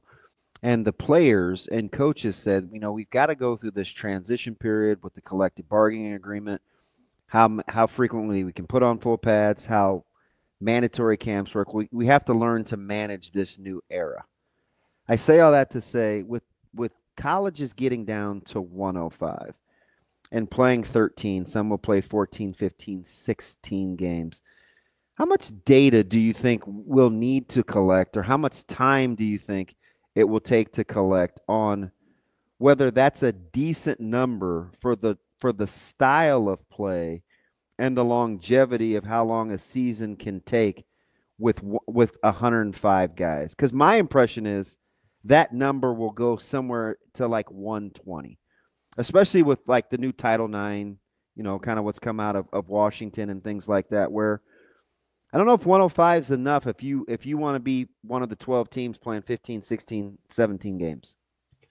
Right. I think 120, like, and that's just in general. I think that they should have done like something of like, not a grandfather in, but like, kind of like a wind down period where you do cut it initially to 120 and then get down to 105. Like, I think we're going to do it essentially in reverse, where if you're talking about a timeline, I mean, probably similar to the portal that they give it 3-4 years, or like the college football playoff as well, where they give it a couple of years to kind of evaluate and see. I think that's what we're in for. I think we're going to get at least 2 years of this 105 limit, and then I just don't want to see the rash of injuries and have coaches say, hey, the wear and tear, or because I think there's this, and I don't know what the answer is. I do think coaches that can figure out how to ramp up rigor without tearing down bodies is going to be pretty important. Somewhere along the line, the whole working smarter versus harder thing, because I mean, yeah, 16 receivers running routes with comp squad versus getting ready. Those numbers go in a hurry, man. You go 3-4 wide receivers set like it. Do the math in your head. It's hard. Oh yeah. I mean, and you look at the group they have right now, and what's kind of coming down the pipeline too. Like, I and that's what's weird too. You look across team to team too. There's so many different strategies right now and how to best prepare these teams long term. I mean, every team has a somewhat different strategy for sleep and how they address that depending on the travel week. It's different in the ACC compared to the Big Ten, compared to the SEC, where there's a little different travel. There's different team to team as well. And for some rosters, like there's some that are like, hey, 105 is like a luxury for us. Like we're building up to, we have 105 spots. But for a team like Nebraska, it's like, oh, this really hurts our depth. This really like cuts into our depth. And so that's how a lot of Power 4 teams are. So there's both sides of it where I think it's just going to be, there's going to be a lot of tweaking. There's going to be a lot of different strategies that come out. Ultimately, we talk about process over results. Some of the right process might end up leading to bad results and vice versa. So I'm curious to see how each team approaches this limit moving forward, especially these rosters where, okay, like with Nebraska right now, you're fine with the wide receiver numbers where they're at because your top end, hypothetically, at least on paper, is very, very good. But those teams that aren't, those teams where, hey, our receivers are a collective, man, you need to be deep. Like you have to be deep when you've got a collective of receivers and you don't have a clear top 3 that is really good. Same thing at running back. So some of those teams at the lower end that are dealing with those depth things. Backs is another good one. Yeah. Are you going to give good looks? Yeah, exactly. I mean, yeah, like you can't, like hypothetically, you want to build multiple body types in your running back room so you can give your defense different types of looks depending on the opponent. You can't do that anymore. Tim, I sometimes wonder if we make too much of the numbers because I compare it to the NFL, right? We go 53, like comparing it to what Nebraska's been at, it's a dramatic decrease. But the NFL, they go 16 games, 17 games now. They've gone 16 games forever. It's a 53-man roster, 17-man practice squad. That's 70 guys. Is it the fact that they can complete transactions, and so the number of different guys that are actually on a practice squad or a roster over the course of the season is way higher than that 70? Or are we just not used to the constraints, so it feels like it's strangling us? I think it's just the not used to it. Like that's the thing. Like I said, I think there's going to be more of that as we get into spring and through the summer and into the season, where some teams see the 105 as a luxury and some teams see it as a constraint, and it's just solely dependent on how you built your roster leading up to the season. And so I think hypothetically the 105 is probably fine for most teams. Like, again, there's going to be some depth issues at certain programs. You're going to see that, especially with how just long the seasons are. I mean, like, look at Notre Dame this year, like what they had to deal with along their offensive line. Most teams aren't built for that type of loss and are capable of picking up, where you can have a guy like Rocco Spindler step up and be your starter for the next 12, 13 games. You could have your starting left tackle go down and then come back at the very end of the season and play through a pectoral tear. Like it's just not normal. And so, there's going to be some teams that, hey, 4 games into the season, oh man, we're just not going to, we don't have it this year. We just don't have the depth. There's no way we can make a run like we thought we could just because we don't have the depth. But then there's going to be other teams that have the 105 and are like, oh wow, we have like a lot more and we can go deeper at certain positions than we ever have before because we have 105 scholarship spots. You know what's funny is and maybe it has something to do with how far they got. I get that. Mm-hmm. but for how much we value the position, it's amazing how dismissive we are that Nebraska was able to go 8-9 deep in their offensive line and function at a relatively Yeah, we didn't really notice. We didn't really notice. We didn't talk about them playing their 8th or 9th offensive lineman, and it's such a coveted position group. And I still, TV, don't think Donnie got enough credit for seamlessly doing that. Because when those younger guys were playing, we weren't talking about issues with the offensive line. Yeah, like nobody thought Gunnar Gatula was going to play coming into the year. It's like, oh, that was nice, and I said no disrespect, but Nebraska was winning games in the Big Ten with Gunnar Gatula. Mm-hmm. Right, he's a year ahead of schedule. Yeah, minimum. At least a year. Yeah, at least a year. Like, there's a chance he doesn't start this year. Like, there's a real like. And we're very, very dismissive of that. Yeah. For sure. Like the conversation on Donovan Raiola is interesting because on one hand, like for me, like I framed it this way earlier this week. I think this is the offseason. The line has to make a bit of a jump from this like solid to good, at least good, and be a good unit here in 2025. But then on the recruiting side of things, yeah, there've been some misses recently. I think there's some pressure mounting there, but at the same time, I don't think you can dismiss, how quiet, I guess, the room is competent. Like, that's the thing. Like, that's the best way to put it, is the room turned from, at times incompetent under the previous staff to, hey, they're competent. They can run a couple of positions deep. If you had lost some guys along the interior of the line, you probably would have felt comfortable with the Gibson Pile stepping into playing time. You probably would have felt comfortable with the Sam Sledge stepping into playing time. And this year, you feel even more comfortable. Yusuke Torres, Preston Tuamu, like, you have guys and you have depth. Grant Briggs along the interior too. Like, you have depth along the interior. Your tackle spots are for sure worrisome, just in the sense that you don't have the depth that you would ideally like, but you have bodies and you have capable bodies where, hey, this could be a good unit. It's just the pressure's kind of on Donnie to kind of get this group to take that next step. But overall, yeah, like you're saying, I don't think at the same time he's gotten enough credit for making that room competent. We're talking to Tim Verghese from Inside Nebraska. Tim, we had the combine invites go out yesterday, I believe. Any surprises there for you in who got invited and maybe who didn't? Yeah, no. There's obviously the fact that no Nash is pretty surprising for me. I'm not surprised Isaiah Nair made it. I just feel like this is going to be one of those things where NFL teams are just going to fall in love with the combination of size and speed. That's how it works. That's the NFL. It's a size, speed, height, weight, speed league, so yeah, and he had a good day at the Shrine Bowl. Like, he kind of showed strong, like, people talk about his hands and all of that. He showed stronger hands at the Shrine Bowl than he did at Nebraska, as weird as it sounds. So like, we'll see how he tests the combine, but that's a guy that I think is going to get drafted. Tommy Hill, not surprised that he made it. I still think, I know there was like, I think the general consensus from people in this fan base is that he had a bad week. Talking to people, there was for sure some bad reps and some really bad reps that got magnified, but there were some really good reps in that week too. And there are teams that left that week feeling like he's a guy that they can still draft in the 4th or 5th or even 6th round. At this point, I think he needs to cut some weight. I think he came in a little too heavy. I think he needs to be 100% healthy, because I think some of the lost reps is just clearly just being unable to fully plant and turn. So if he's 100% healthy, I think the combine should go better for him.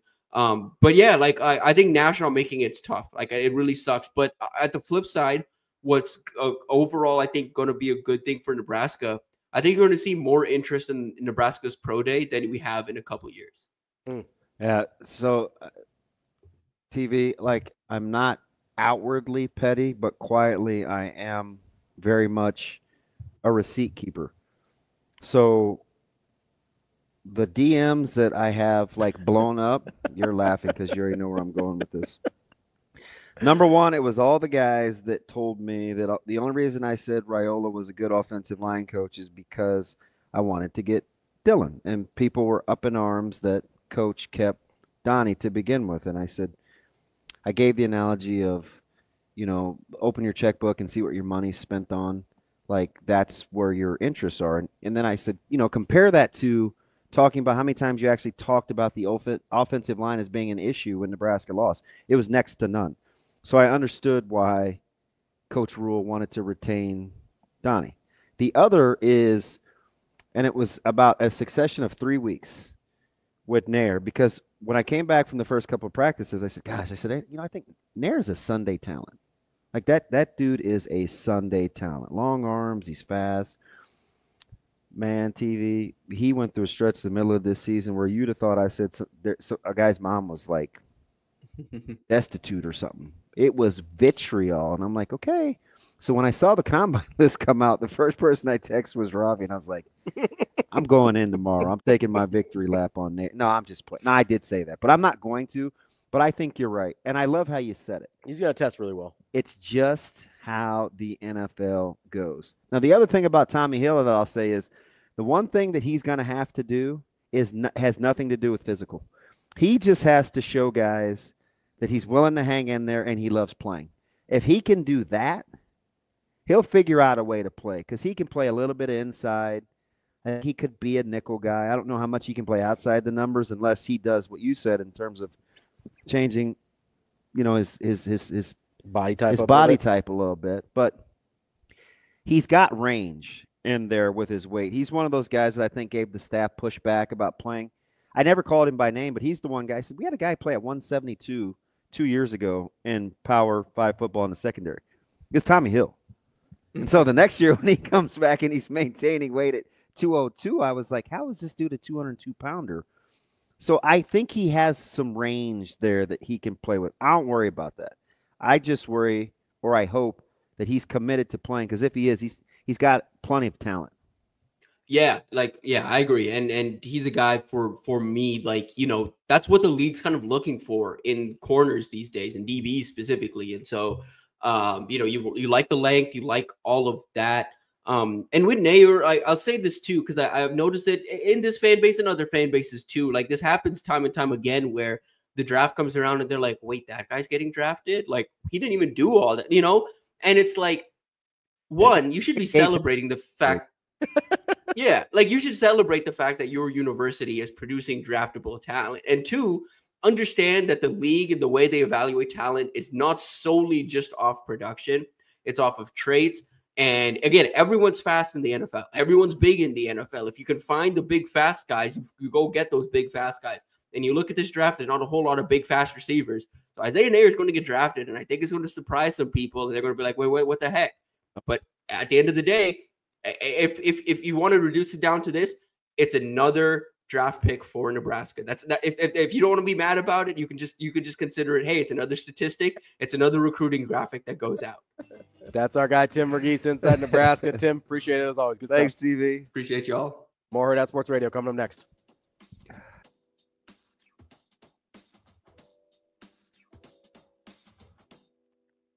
We will be back.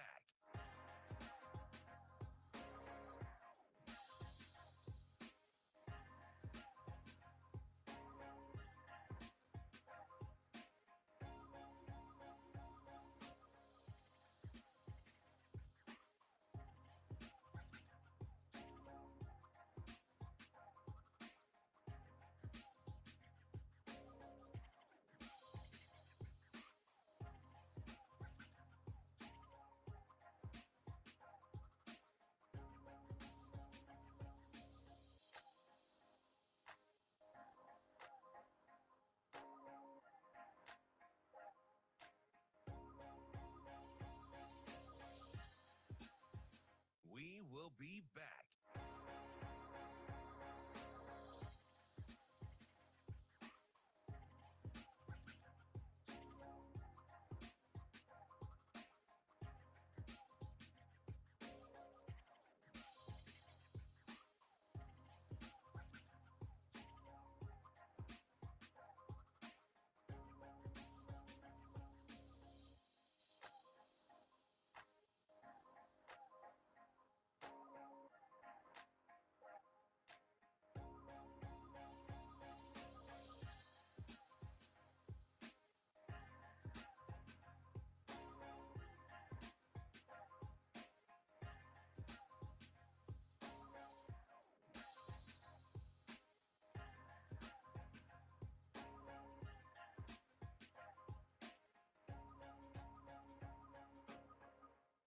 will be back.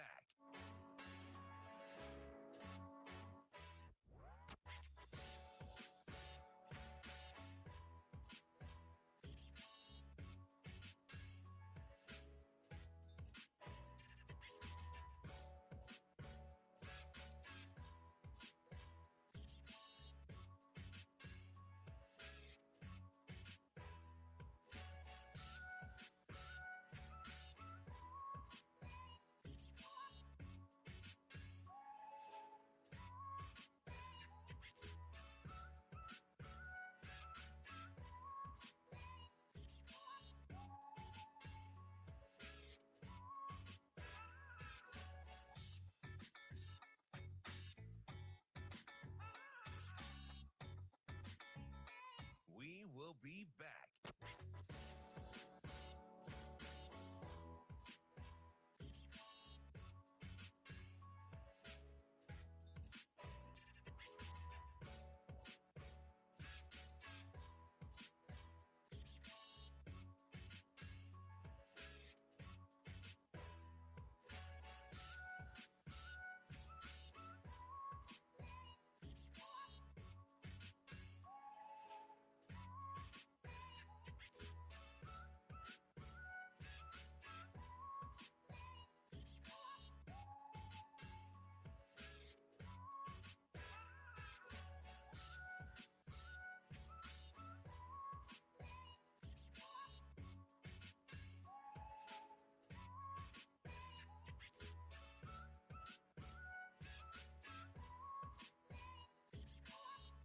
We will be back.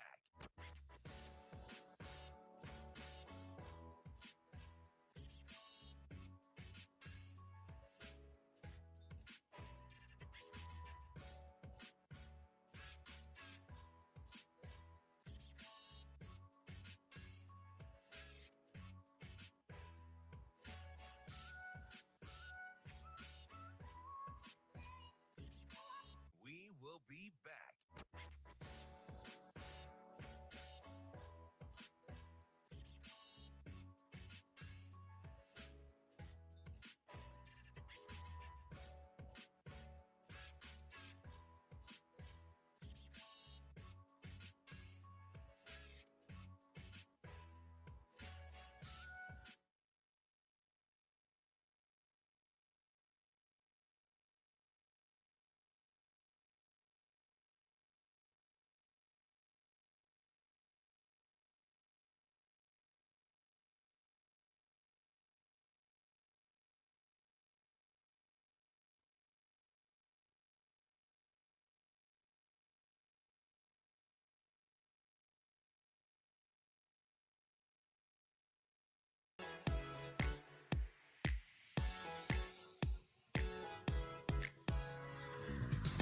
You're listening to Hurrdat Sports Radio.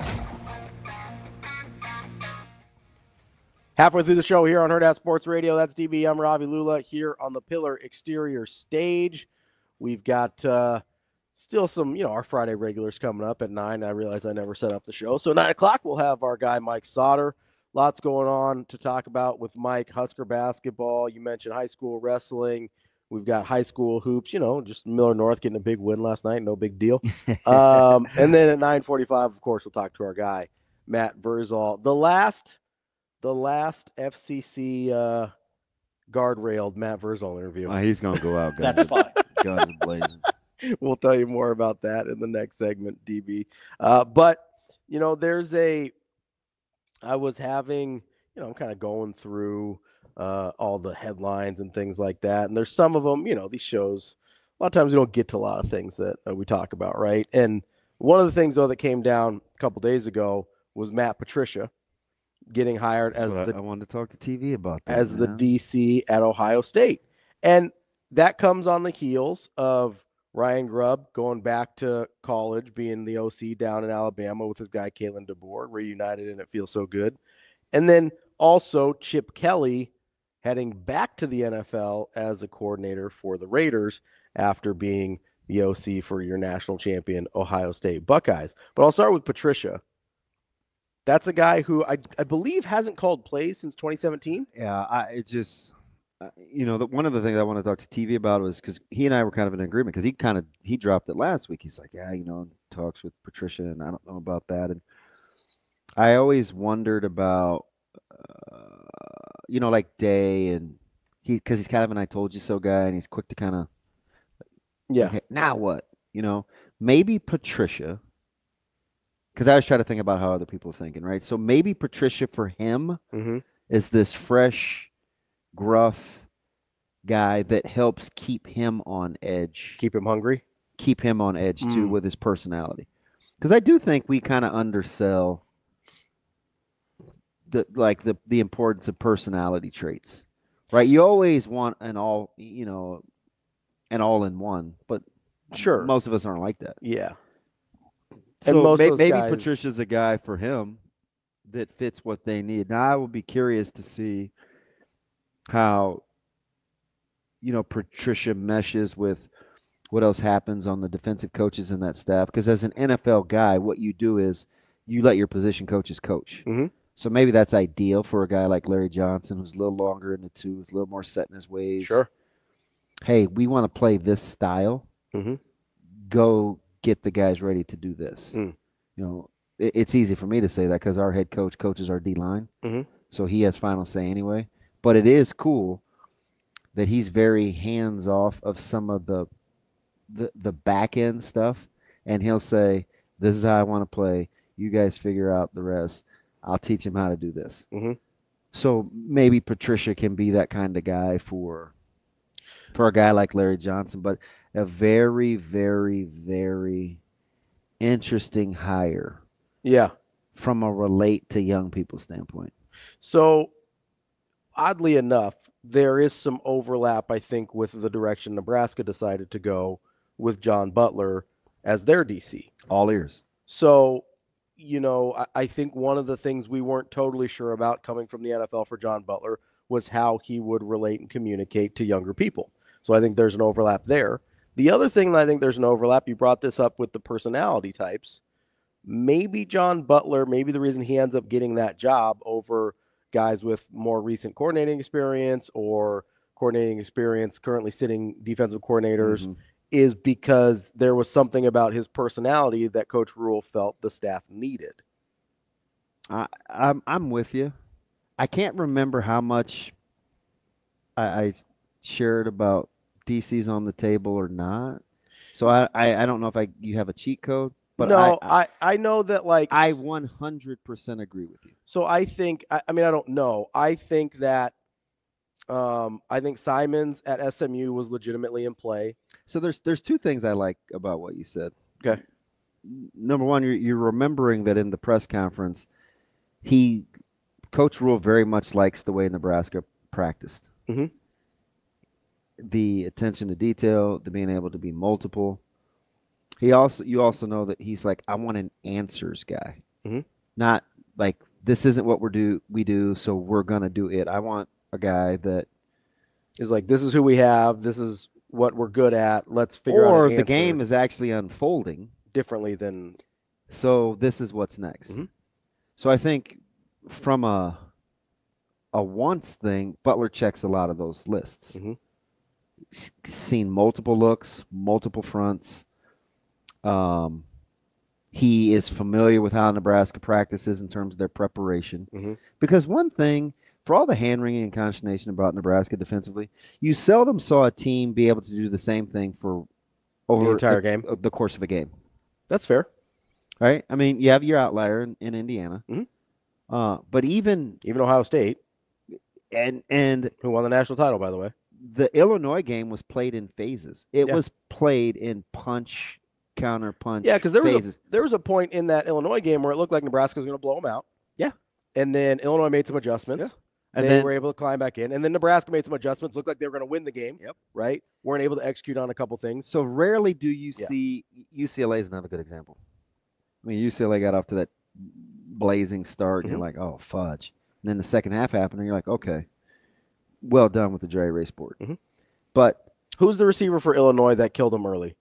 Oh, is it two? Number two? It's maybe Franklin. Was it Franklin? Franklin, yeah. So it looked like all day. Dang, just putting your boy on the hot seat, man. Sometimes I can't remember. You remember stuff. It's fine.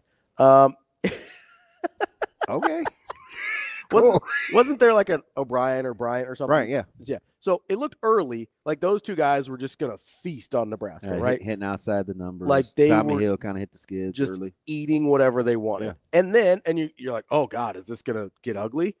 And then an adjustment was made. That didn't really end up being the deal that beat him. I saw it against Ohio State too. You gave that as an example. Yeah. Like that was really cool to watch because I can actually get confirmation on what I'm seeing. And Jeremiah Smith only beat him really the once, right? And, it's not like I'm going back to ask, but that's just one of those. He had, Caleb had traveled. Hmm? And so we came home Sunday, and I'm on the rewatch in the morning. Hmm? So I'll blurt something out, and he's like, "Nah, it's actually this," or "Yeah, that's pretty good. How'd you know?" You know what I mean? Mm-hmm. So I can get confirmation on the punch counter punch. Sure. And that was one of those times where, and I can say this now because he's, whatever. And I said, hey, I texted, I said, I don't normally do this, right? I don't, and I hate having to preface it, but he and I have a good relationship, so I didn't want to be stepping on it. Mm-hmm. But like, you got to walk me through the difference between staying in cover 2 here mm-hmm. and cover 3 here when you turn Jeremiah loose. And had a really good. He's like, no, this is Coach White. He's like, no, DB, this is good stuff. Like, this is what I like as a coach. Let me tell you why. Mm-hmm. So I felt like I could come back and speak with some sort of confidence on the punch counter punch thing, because that's what I like.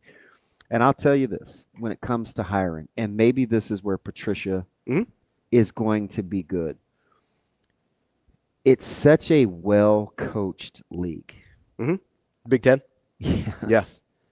Yeah. And the ability to counter punch and get up off the deck when it's something you're not accustomed to seeing, or having the other staff know that you have a tendency to do X so they hit you with Y, mm-hmm. is very, very understated. Yeah. And I think when he says he wants a solutions guy, you take guys, you're trying to surround yourself. That's what Addison Williams says, coordinator experience. Mm-hmm. So when there's a meeting of the minds and it's a philosophical thing, you can come together and have another peer. Mm-hmm. Because you got 4 guys on that staff that have been defensive coordinators. You have peers that you can bounce ideas off of. Mm-hmm. And ultimately, I think that's what you want, especially when you have a guy or a gal, whomever is in that position of leadership, that's the hammer dropper. Mm-hmm. So we can have all the good ideas we want to. We can go back and forth, but okay, we're going to do it like this. Now we're going to go. It's cool to have a lot of smart guys, but you need to have the hammer. Yeah. So I am, and maybe that's a thing for Patricia where he's seen a lot, and maybe you just put relationship builders around him. Because I don't want to say I don't know the guy from a can of paint, but I don't know if I'm sending Patricia into anybody's home. So that's kind of the funny thing about coordinator jobs in college football now. Hey, apparently not. They're not recruiters. It's like, don't know that you have to be a great relationship builder anymore. Unless you're Zach Smith. Or not Zach Smith. That's a different Heartline. guy. Yeah. But because he's going to be an OC that can go in your living room. Well, but he's also not going to call plays, right? I think Ryan Day said he was going to take it back. That's what the word on the street. You know what I is. mean? Yeah. So like, it's a different role for him. But how many guys have we looked at who are like, oh, don't worry, he's not going out on the road, or oh, don't worry, the position coach will take care of it, right? Like even Dana Holgerson's a good example of this. Like, you think Braden hasn't seen multiple run schemes? Yeah, I think Hoagie's just there coach ball. You know what I mean? Like, I think it's a entirely different job than it was even about 3 years ago, which is amazing. And I think that's why I agree with you. I think that's why it's attracting different types of people to those jobs as well. More Hurrdat Sports Radio coming up next.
be back.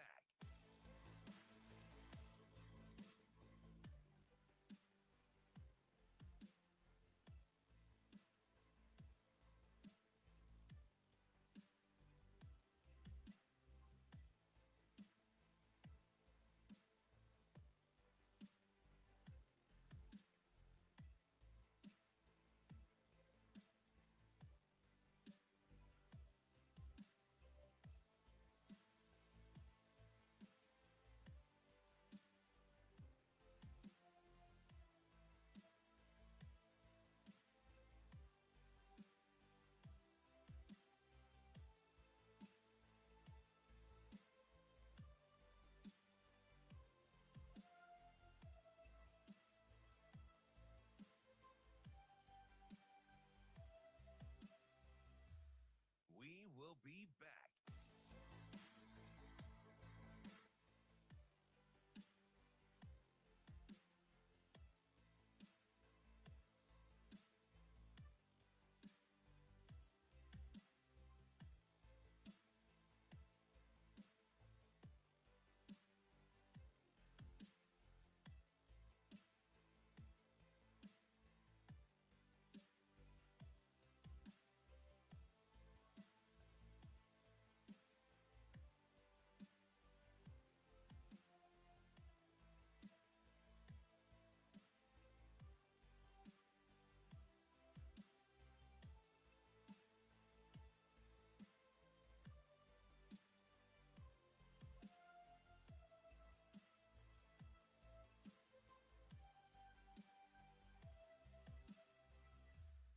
We will be back.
You're listening to Hurrdat Sports Radio. Wrapping up hour number 2 here on Hurrdat Sports Radio. That's DBM Ravi Lulla here at Hurrdat Sports Bar and Grill, and we're brought to you by our friends over at Centris Federal Credit Union. I've been telling you all month, everybody's talking about Valentine's Day. Everybody's talking about, got to celebrate love. But what if you don't love your current situation with your financial institution, right? Yeah. You got to look some other places, and one of those places should definitely be Centris Federal Credit Union. Get to centrisfcu.org to talk to one of their experts, see what they have to offer. Regardless of what your needs are, their experts can walk you through how their services match up with what you need from a financial institution. Make sure you go to centrisfcu.org, federally insured by NCUA. DB. What's up? We got a little news of our own. We do. Going to change formats here a little bit at Hurrdat Sports. Slippery. Let's go. Coming up on Monday, if you haven't been paying attention to the stream or on our social media channels, we will be moving to a fully digital product on Monday. That means you can catch us on Facebook, Twitter, YouTube, of course on your podcast. You can also catch us on hurrdatsports.com, where the show will be streamed live as well. But it will be a fully digital experience now. Coming soon also, because I know people are like, how am I going to listen in my car? Coming very soon, we will have an app that you can connect to your Bluetooth in your car, just like you would a podcast, and listen live from the app as well. It's going to be great stuff. We're going to down the line have a more expanded product as well. But this is a thing that did a lot of studying. Yes, a lot of studying on where our listeners are already, the type of content that they want and that they consume at the most frequent levels. And we're like, okay, how do we bring more of what you want to you? And this is where we landed. Yeah, and I mean, full disclosure too, it's kind of interesting for me as we've had to spend a month or month and a half or however long, like listening to other digital only successful shows. Yeah. It's kind of eye-opening too to meet people right where they're at. Yeah. And I'm not just you guys know, like, this is just this is real. I mean, it's me. I just told you I had to pray for strength to make a run that everybody thinks I was actually pretty good, but I wasn't. So it's just like, it's not that funny. It's a little funny. Really not that funny. I felt a little vulnerable. Little naked. Just to be able to control like inventory and tempo Yeah. is interesting. It's a big deal. Right. Because there was, we would have loved to have that conversation about Matt Patricia with Tim. We ran out of time, had to move on. Like there's going to be opportunities here to get more of what you want. Or our commercials are our commercials. Yeah. Which is a big deal. Yeah. I don't know if you know this. It's a big deal. So we did a lot of studying. That's what's happening starting Monday. It's still going to be a show that you love. It's just going to be more of it and more of the things you love. So make sure you stay tuned. If you got any questions, hit either one of us up on Twitter. I'm at R.A. Lulla. That's at Damon Benning. Or hit up at Hurrdat Sports on Twitter as well. We'll answer whatever questions you have. But I don't imagine there's going to be a lot of them because about 95% of you already listen this way anyway. So I think we're going to be all good, and we're super excited about the move as well. Big deal. See, I can't let Game Dog. There's this thing called stat broadcast, and because it's not his fault. But I try not to say too many things off the cuff. So we're going back into this conversation of controlling things for a certain amount of game time. Sure. And making adjustments. Sure. And I said, well, there's kind of this outlier in Indiana. Then there's this counterpunch thing. And so USC comes up. Mm-hmm. It says USC pretty much controlled the game. There were no real adjustments made. Go back and it's too much for radio, but there's this cool little thing called stat broadcast that does things by the quarter. Mm-hmm.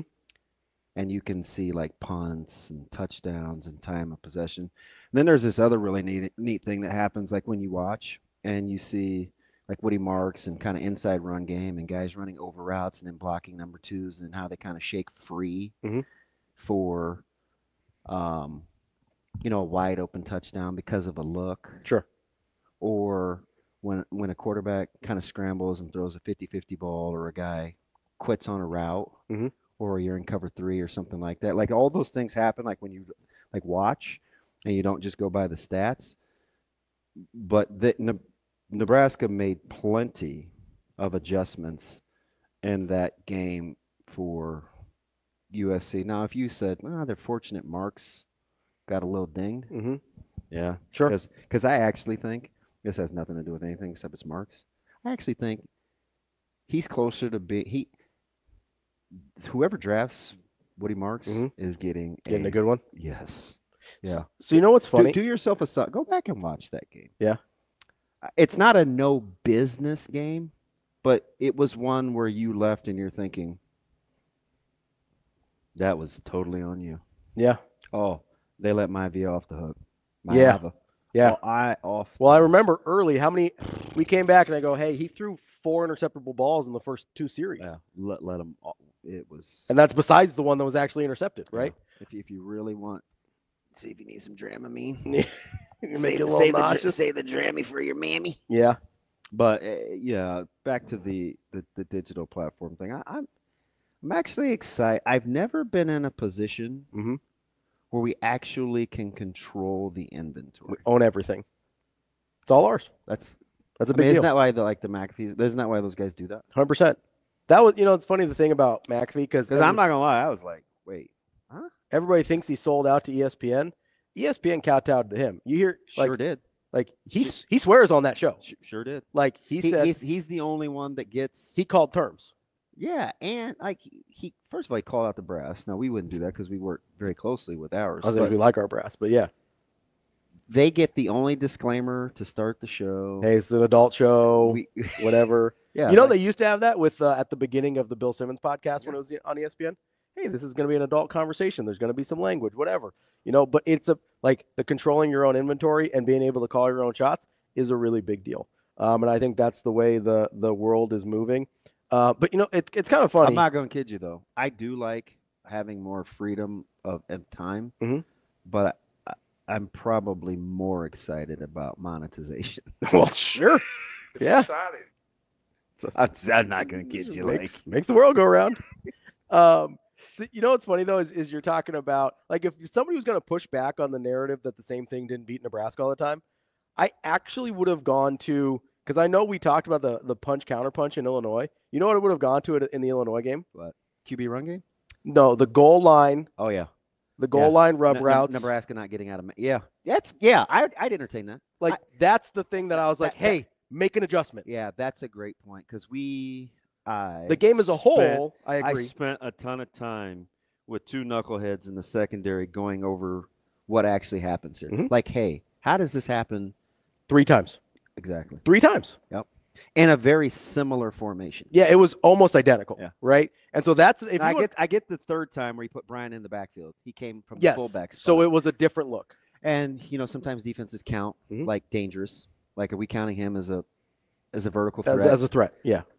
So you have to go through those rules. But it's kind of like that's a good one. Ironically, it's kind of like the Lindenmeyer play where you're such an Illinois honk. Who told you to say that? Evan? Nobody. Evan? No, I can't. Evan texted you and he said, really didn't. I'll show you. Evan said, "Hey, bring up situationally Illinois." I know he did. No, he actually yes, Black Evan text you wannabe Evan to say that. I'll show you my phone. He didn't text me that. By the way, you know what's funny about the whole cornrow thing in Evan? What's that? Whitney Street Blues. Yeah. Slaughter Brothers. Slaughter Brothers. Listen, he likes his. I told you it's a chicken shack story. Yes. Okay, don't retell it. Hey, where's Reagan? My man DK asked me about timeout this morning. These dudes are funny. No, it was. But yeah. So if you want to get on about adjustments and things like that, like bring something like that up. Yeah. Right. Where it was literally the same play 3 times. But it's funny. Also in that game when you're talking about counting guys and lining guys up in different spots, why is the reason Lindenmeyer was wide open? All right. The exact same thing that Illinois ended up doing to them with Bryant. He was lined up in a different spot. It was a guy in a spot you weren't used to seeing. That's the reason Lindenmeyer was wide open on the ball that Dillon overthrows him on that would have won Nebraska the game. Like it's the exact same thing that happened to Nebraska in overtime. Yeah. Is they put him in the backfield. He leaked out in a way that they didn't expect because they're counting. Like, so there was a really good counter punch to that game. But if you want to hit me besides Indiana, if you want to hit me with something that, hey, Nebraska didn't adjust to that, that's the first thing I'd go to. And I really, some of that stuff is just interesting too, because there's the whole execution versus ownership thing. Coaching is player deal. Because I do think one thing that fresh eyes in Nebraska will really help with is individual accountability. Because there is no history or track record. Sure. Well, that's just such and such. That's kind of what they do. This is kind of what he does. You're gonna get the good with the bad. I really am probably the most excited or about like fresh eyes, because benefit of the doubt actually cuts both ways. It does. We say it like it's a good thing, like, oh, we give them the benefit of the doubt. But typically though, because I'm pro player, I want the players to wipe their slate clean first. Sure. Because it's harder for them. Number one, they're younger, not as experienced. Number two, they carry a little more baggage, of success versus failure. Because let me ask you this. Oh, go ahead. If you want to function at a high level, you got to have a short memory. It can't just be for corners. It's got to be for everybody. Because let me ask you this. Thomas Fedoni, who also got invited to the combine, probably going to get drafted as well. I'm going to take a lap on that one too. But Victory. When Dana Holgorsen came in, Thomas Fedoni got the benefit of the doubt a lot, I think. And then we saw a lot of Lindenmeyer. We saw a lot of Borkacher, of guys that were playing better at the time, right? So the benefit of the doubt can cut both ways. Yeah. Maybe with Tommy Hill as well, another guy that's probably going to get drafted, and Nebraska fans are going to be frustrated. Call on Fedoni. More Hurrdat Sports coming up next. We will be back.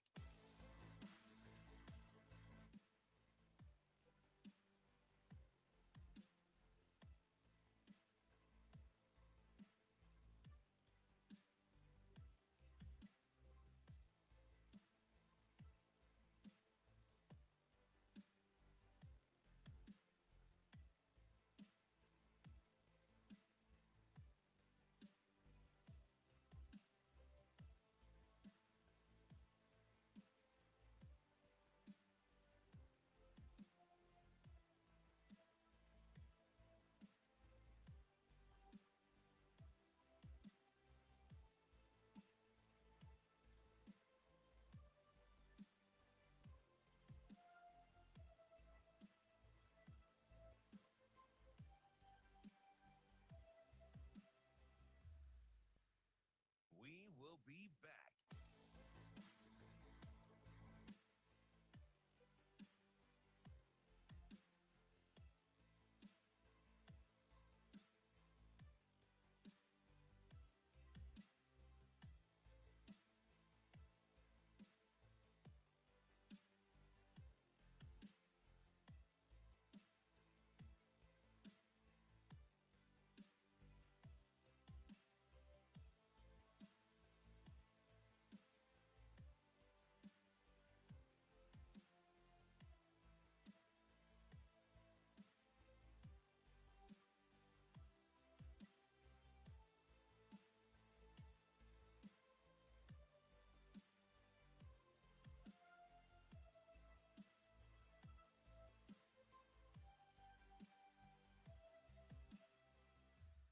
We will be back.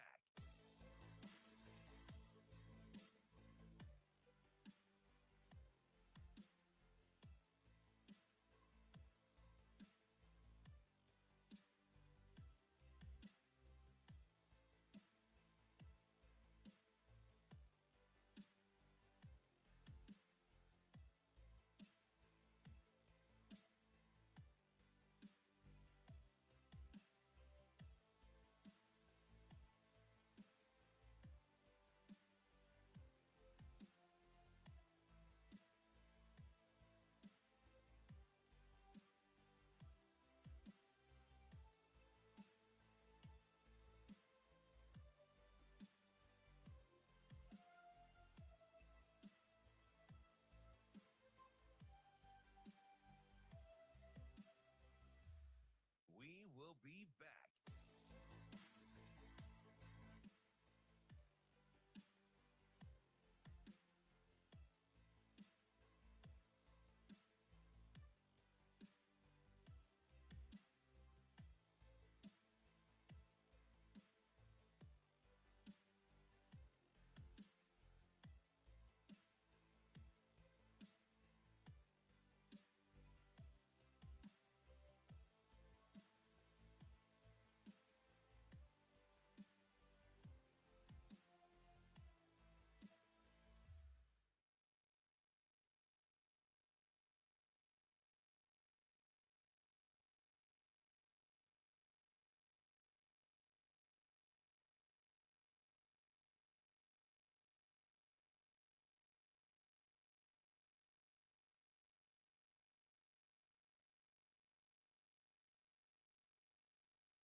You're listening to Hurrdat Sports Radio. Oh, yeah, no doubt, no doubt. Mike Sautter. Yeah. Mike Sautter. Oh, man, you're going to put me on the spot. Mike Sautter. Kicking off hour number 3 here on Hurrdat Sports Radio, presented by Centris Federal Credit Union. That's DB. I'm Ravi. Lulla here at Hurrdat Sports Bar and Grill. We're joined now by our Friday friend, Mike Sautter from Hurrdat Sports and NAB Preps. What's going on, Mike? Is this the cussing one yet? Monday. Hey, shoot your shot. You can do anything once, buddy. Shoot your shot. Hey, by the way, how Fudge. how It's not that funny. Sorry. It was funny. is it because there's a duration of where he didn't use that? Because he said that 4 No, weeks ago, and you lost your mind. It's low key because I thought he was actually going to say it today. And so when he went the fudge, it caught me off guard. Next week. Next week. Jerome, how thin have you been spread these last handful of days? It's You had Nebraska, Omaha, Creighton on high school. Yeah. Which this is the furthest but closest you've been to high school in a long time. This college, do you like the college thing too? Yeah, I enjoy it, right? I enjoy all of it, but gosh, Damon, you always get me. Hang in there. There's like deep in my soul, right, is the high school stuff, and I'm just missing stuff. It's hard. It's hard for me to be away from it as much as I am. I'm trying very hard to follow it, to go back and watch it. Like I got home last night at 12:30. I went right to work on YouTube, finding the Westview and Miller North game so I could watch the last like 10 minutes of that game. And shout out to Huddle and how they do their broadcasts for high school hoops, which made it amazingly easy. Right. Yeah. So yeah, to answer your question, it is fun. It is a far new challenge. I've never stretched myself like I am right now, as far as just the amount of games and where I'm going and how I'm trying to do everything. I've never done that. And I like to think I work pretty hard. But I've never, we're going to be at 66 college basketball games this season, if everything, goes according to plan, and 53 of them in person, along with high school stuff. And games I have to go to and attend, and, state tournaments coming up and all of that. So I am very much so thin, but I am also very, kind of like feeling some type of way about not being able to be at 4 or 5 or 6 high school games a week like I normally am. But it's a new challenge, one that I created, I guess, for myself and wanted to do because the time I felt was right. So, but it's been, it's been fun to kind of follow the different college teams and try and track everything. And there's more analytics, there's more numbers, there's more data available. So it does make it a little bit easier, rather than the high school side where you just have to like, hey, can you send me the box score? Because you, for some reason, won't put it into the one system where all that stuff is supposed to go. It drives me nuts, by the way. Like, I don't understand. I will never understand why high school coaches can't put the stuff into the format that is there for them to put it into when like 90% of the state does it, but you feel like it gives you an unfair competitive advantage, even though that you're going to trade film with coaches and you're also going to probably scout live in person. Like, what do you mean unfair advantage? I don't know. It works for every other level of sports, like NBA and college basketball, every level of college basketball. Everyone has their stats available, but you, that person in whatever town in Nebraska, it just gives you an unfair advantage. No, how about you coach a little better? That's it's not exactly. I thought you were going to put a bow on that bad boy, but no, it's a lazy excuse. It's just a lazy excuse. It's a fair point. I mean, like if every college in the country can do it. So the one thing, and I'm not here. I listen. I'm going to give you your flowers. Most men don't get them while they're alive, so I don't want to rain on your parade. But I will say the collegiate pro analogy, I think it works to the counterpoint, because there's high school coaches that don't do that will say if being anonymous is their advantage, like those leagues that you mentioned are already out in public anyway, so everybody knows, so there's no harm, no foul. If you're at the high school level and you're kind of flying under the radar, you don't want to give. You know what I mean? Can I make an argument though? Sure. You're talking that's what this show is, right? Mostly, yeah. You're talking about Division I college basketball is already all out there, but every other division. Don't think I didn't go to work on Jacob Heck yesterday. Okay. So, but like that's what I mean. Like NAI programs, D2, D3s, like the stats go a long way, and they still all do it. Like it's not, they don't have the same. Like everybody doesn't know. Okay. Like a lot of those games are on YouTube now, but so are the high school ones. I just gave this dummy dap on air. That's like that's not gonna happen a ton. If anything, and David brings up a good point. I think the lack of stats. Would you stop saying that when you introduce his statements? He made a good point. What am I supposed to do? You love that dude. That's because it's a great point. It's a great point, David. I have the chat. He usually rides with me. No, it does hurt the kids. Like if you can't find, I've recruited kids at a college level before. Everybody loves David. And if I can't find their stats, that hurts them and me trying to recruit them, right? Like that's a real thing. Double high. Right. Right. And I will say selfishly, like if I'm wanting to talk about a kid or write something on a kid or something to that effect, I shouldn't have to wait 12 or 24 hours for the coach to email me back like the stats. I should just be able to go find it because I can find it for like 90% of everybody else. And for the love of God, it's 2025. All right. Like this isn't 1999 where it's like you got to wait and, wait for them to publish it in the newspapers or whatever. Like just put it online. It's not that hard, guys. Yeah. In the actual system that the state, set up for that to be done with, Yeah. All right, Jerome, we're having these conversations about like styles and overexposure and kind of maximizing minutes and keeping the fire in the fireplace and not out in the forest.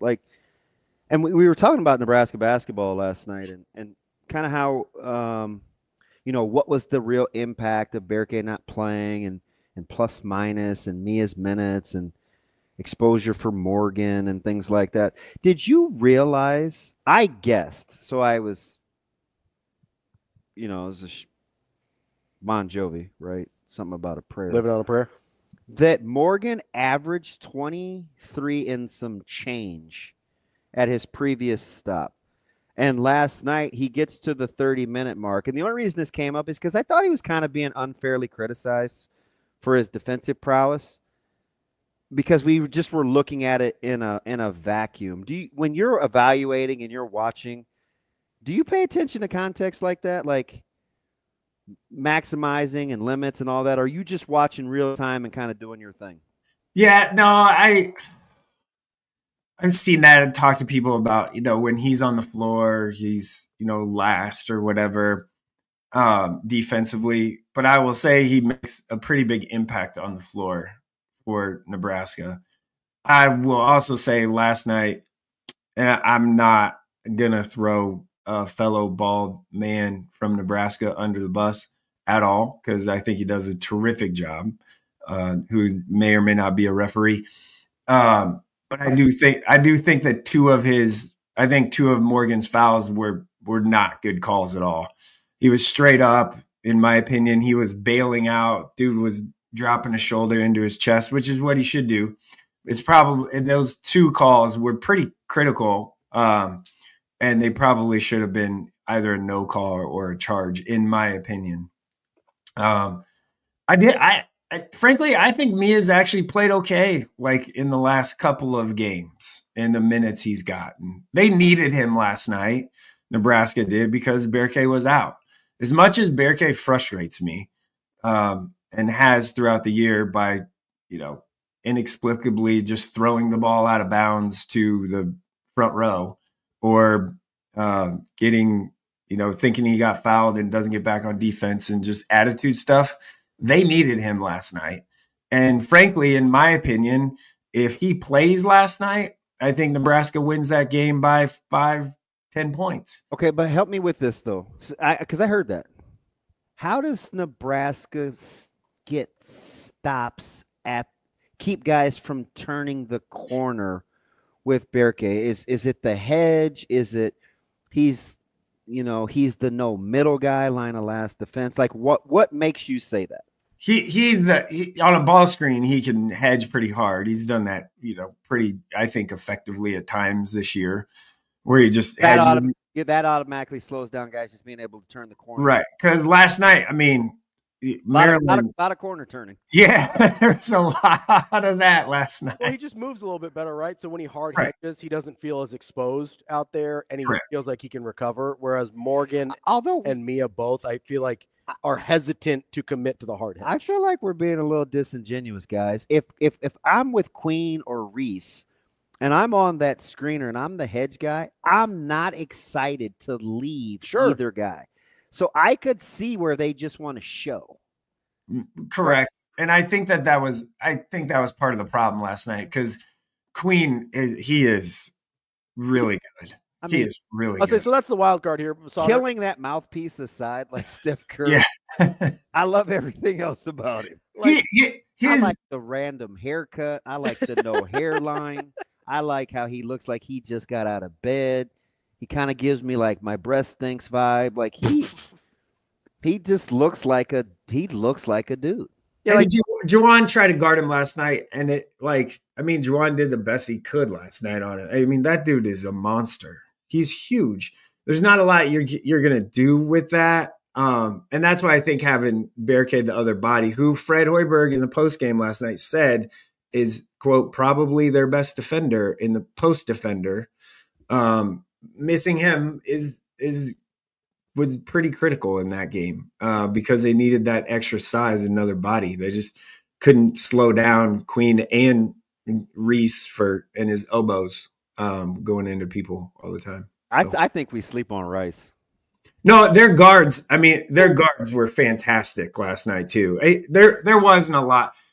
Frankly, like, Maryland is really talented, and I had this discussion with a few different people after the game last night about, they could make a run, Sweet 16 or whatever. And I'm like, the talent is there.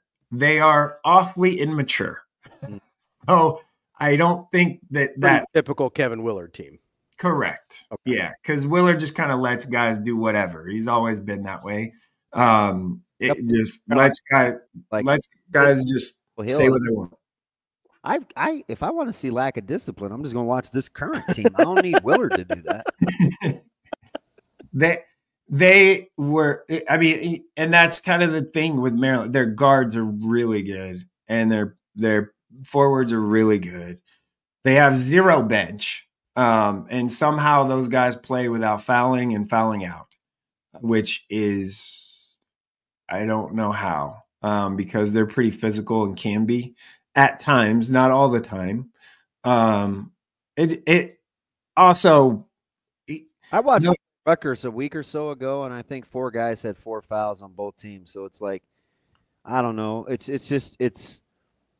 Ravi said something the other day I thought was interesting. He made the case to me about this a year ago, where he said, when Nebraska fans complain about officiating, it's almost like they don't watch other conferences. And I'm like, no, yeah, they do. He's like, no, I think you'd be surprised. I don't think a lot of Nebraska fans spend time watching other conferences. Do you think that's true when we're always talking about officiating? Yeah, I think I think that's probably pretty fair, to be honest. They don't. I think that's a lot of fan bases, by the way. Like, that's not a Nebraska specific thing. Like, I don't think Creighton fans spend a lot of time watching ACC basketball or Big. Like, I think it's very I think people that just love college basketball in general are more outliers versus, hey, I watch Nebraska, so I watch the Big Ten, and that's about it. Or I watch Creighton, so I like Big East, and that's about it. I'll ride with that. If you watch Big East basketball, it's hard to complain about Big Ten officiating. That's true. And vice versa. And that's not a Creighton thing. That's not a Creighton thing. That's a Big East That's thing. just I mean, the ACC is historically soft. Like that. Yeah. That's not a hot take. Yeah, that's It's not just what even it is. tepid. Yeah. Like, it's why they got 4 seeds, right? The SEC is not soft at this point in time. Yeah, they play. You Yeah. watch the SEC and you're like, how do we go through these stretches where these teams like can't throw it in the ocean? I mean, you watch Tennessee and Auburn a week or 10 days ago, and you're like, this sucks. Like Billis could barely get out of the officiating's way. He was so mad at how that game was being officiated. But some nights it's just like that in the SEC. Mm-hmm. Yeah, it's a different level. Well, in the SEC, I guess you could probably call a foul in every play. So unless it's like a transition layup or something. So you got to let some of the stuff go, but then they let kind of a lot of stuff go, and it's super physical and at times, and other times it's not. I was watching Oklahoma and Missouri the other night. I looked at that game a lot. I let Ravi talk me off of it. It's fine. Yeah. Oklahoma is kind of weird team. I don't know what to do with Sometimes Oklahoma. Sometimes they look like grade A garbage. I never know what to do with Oklahoma. And they're better than that. They look like garbage. But Missouri's got a coach that, if it wasn't for a guy or two, you could make the case he's coach of the year in that conference. Well, yeah. It'll probably end up going to somebody in Alabama. No, I don't know, man. If Missouri stays relevant, he's gonna make a case for SEC coach of the year. We're gonna ignore Golden. I get it. No, listen. Yeah, Golden's doing it. I just don't want to be dismissive. No, yeah, I'm not. I don't want to be dismissive. But not a lot of people saw Missouri coming for sure. No, and if Nebraska ends up, projections playing Missouri as a 7-10, I'm not sure that one is the matchup you want. For sure. Mike, let's move. We got about 6 minutes left here. Let's move over to high school. You mentioned that Westview Miller North game last night. DB mentioned earlier, a lot of people thought, okay, Miller North maybe has the best roster. Westview had been probably playing the best. Is Miller North, we've seen them kind of slow climb after the rough start. Are they finally playing up to the potential of that roster? Yeah, I think so. I think last night was a huge win for Miller North. And in that environment, Westview's done a really good job of building a pretty good home court advantage environment. It's I don't know how much of that was the Emmett Dillon thing, but that place was lit. I think I was there for the prep game and it was lit that night. I mean, it's been building and the team's winning, obviously. The girls' game had a good environment. Hey, their girls' team, I still think is flying under the radar. Now, Westview's social media account does a good job of keeping Westview girls relevant. Folks covering girls' high school basketball doesn't do a good job of keeping Westview girls relevant. They're 20-2. You ain't got to tell me. I know. I'm like 20-2, man. Like, I get it. I get it. If that was any other 20-win team in Class A, they would have way more run. Well, I think part of it too is everyone and I'm one of those people that I think it's going to be extremely difficult to beat Millard West down the stretch here. And so I think everyone's like, oh, everybody's playing for second. So it's like that's probably why. But I will tell you, Coach Simons has done a heck of a job because you look at kind of just their size and all that stuff that they've kind of overachieved a little bit as far as, win total and all that stuff so far. I would say just based off of, the roster and size and all that. So he's a good coach. And hey, imagine this. I said this to a couple of people this week. Westview good at basketball. Who would have thought that if you look at their administration? Not a lot. Yeah, you have a state title winning principal. You have a multi-state title winning athletic director. Yeah. I imagine they know a thing or two about hoops. I think they kind of are.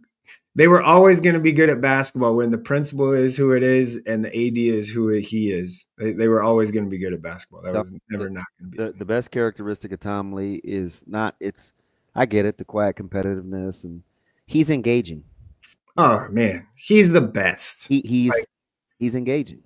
He's awesome, and he is he is like the mayor there, man. Everybody wants to talk to him and shake his hand. He's the nicest guy. You can joke with him, and he actually understands a joke. Some administrators look at you funny when you try and joke about stuff. So, How dare Hey, what are you doing with districts in wrestling?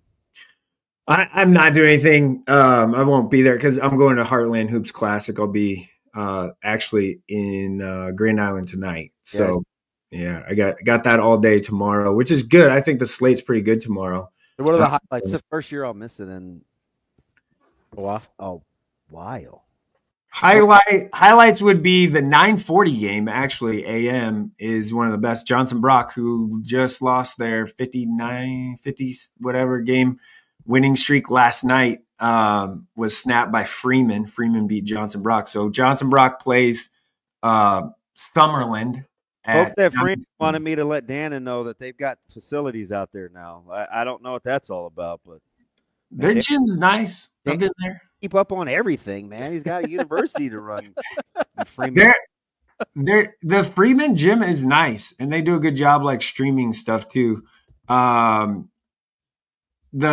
Miller North plays Papio South and Miller North play pretty tough games. Wasatch Academy was ranked, I think, 11th or something in the country, and then Papio South plays Pembroke Hill, who has a nice point guard. So that, and then throughout the day, oh man, I'm trying to top of my head this, and it's not going to work. Donovan Trumbull has a good game. Ashland Greenwood plays Adams Central.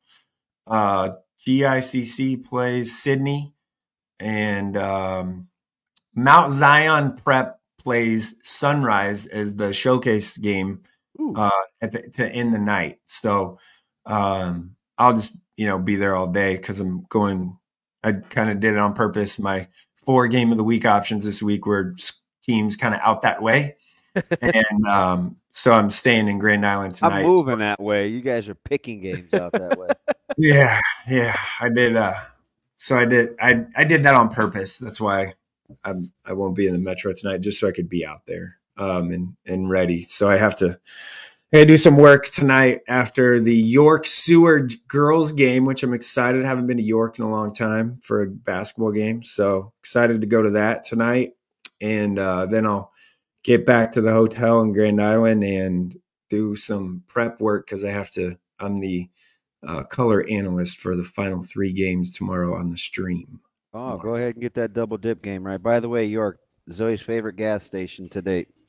There you go. That is our guy, Mike Sautter, Hurrdat Sports, NAB Preps. Make sure you follow along Mike and NAB Preps all weekend for Heartland Hoops Classic and everything you need to know there. Mike, we appreciate it as always. And state wrestling next week is going to be awesome, by the way. And I believe it's Nebraska Cody's birthday today. So there you go. We got to hit up Manquist. Is that wrestling, Cody? Yeah. There we go. That's Mike. We appreciate it. As always, we'll talk to you next week. Thanks, Jerome. Yep. More Hurrdat Sports Radio coming up next.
You're listening to Hurrdat Sports Radio.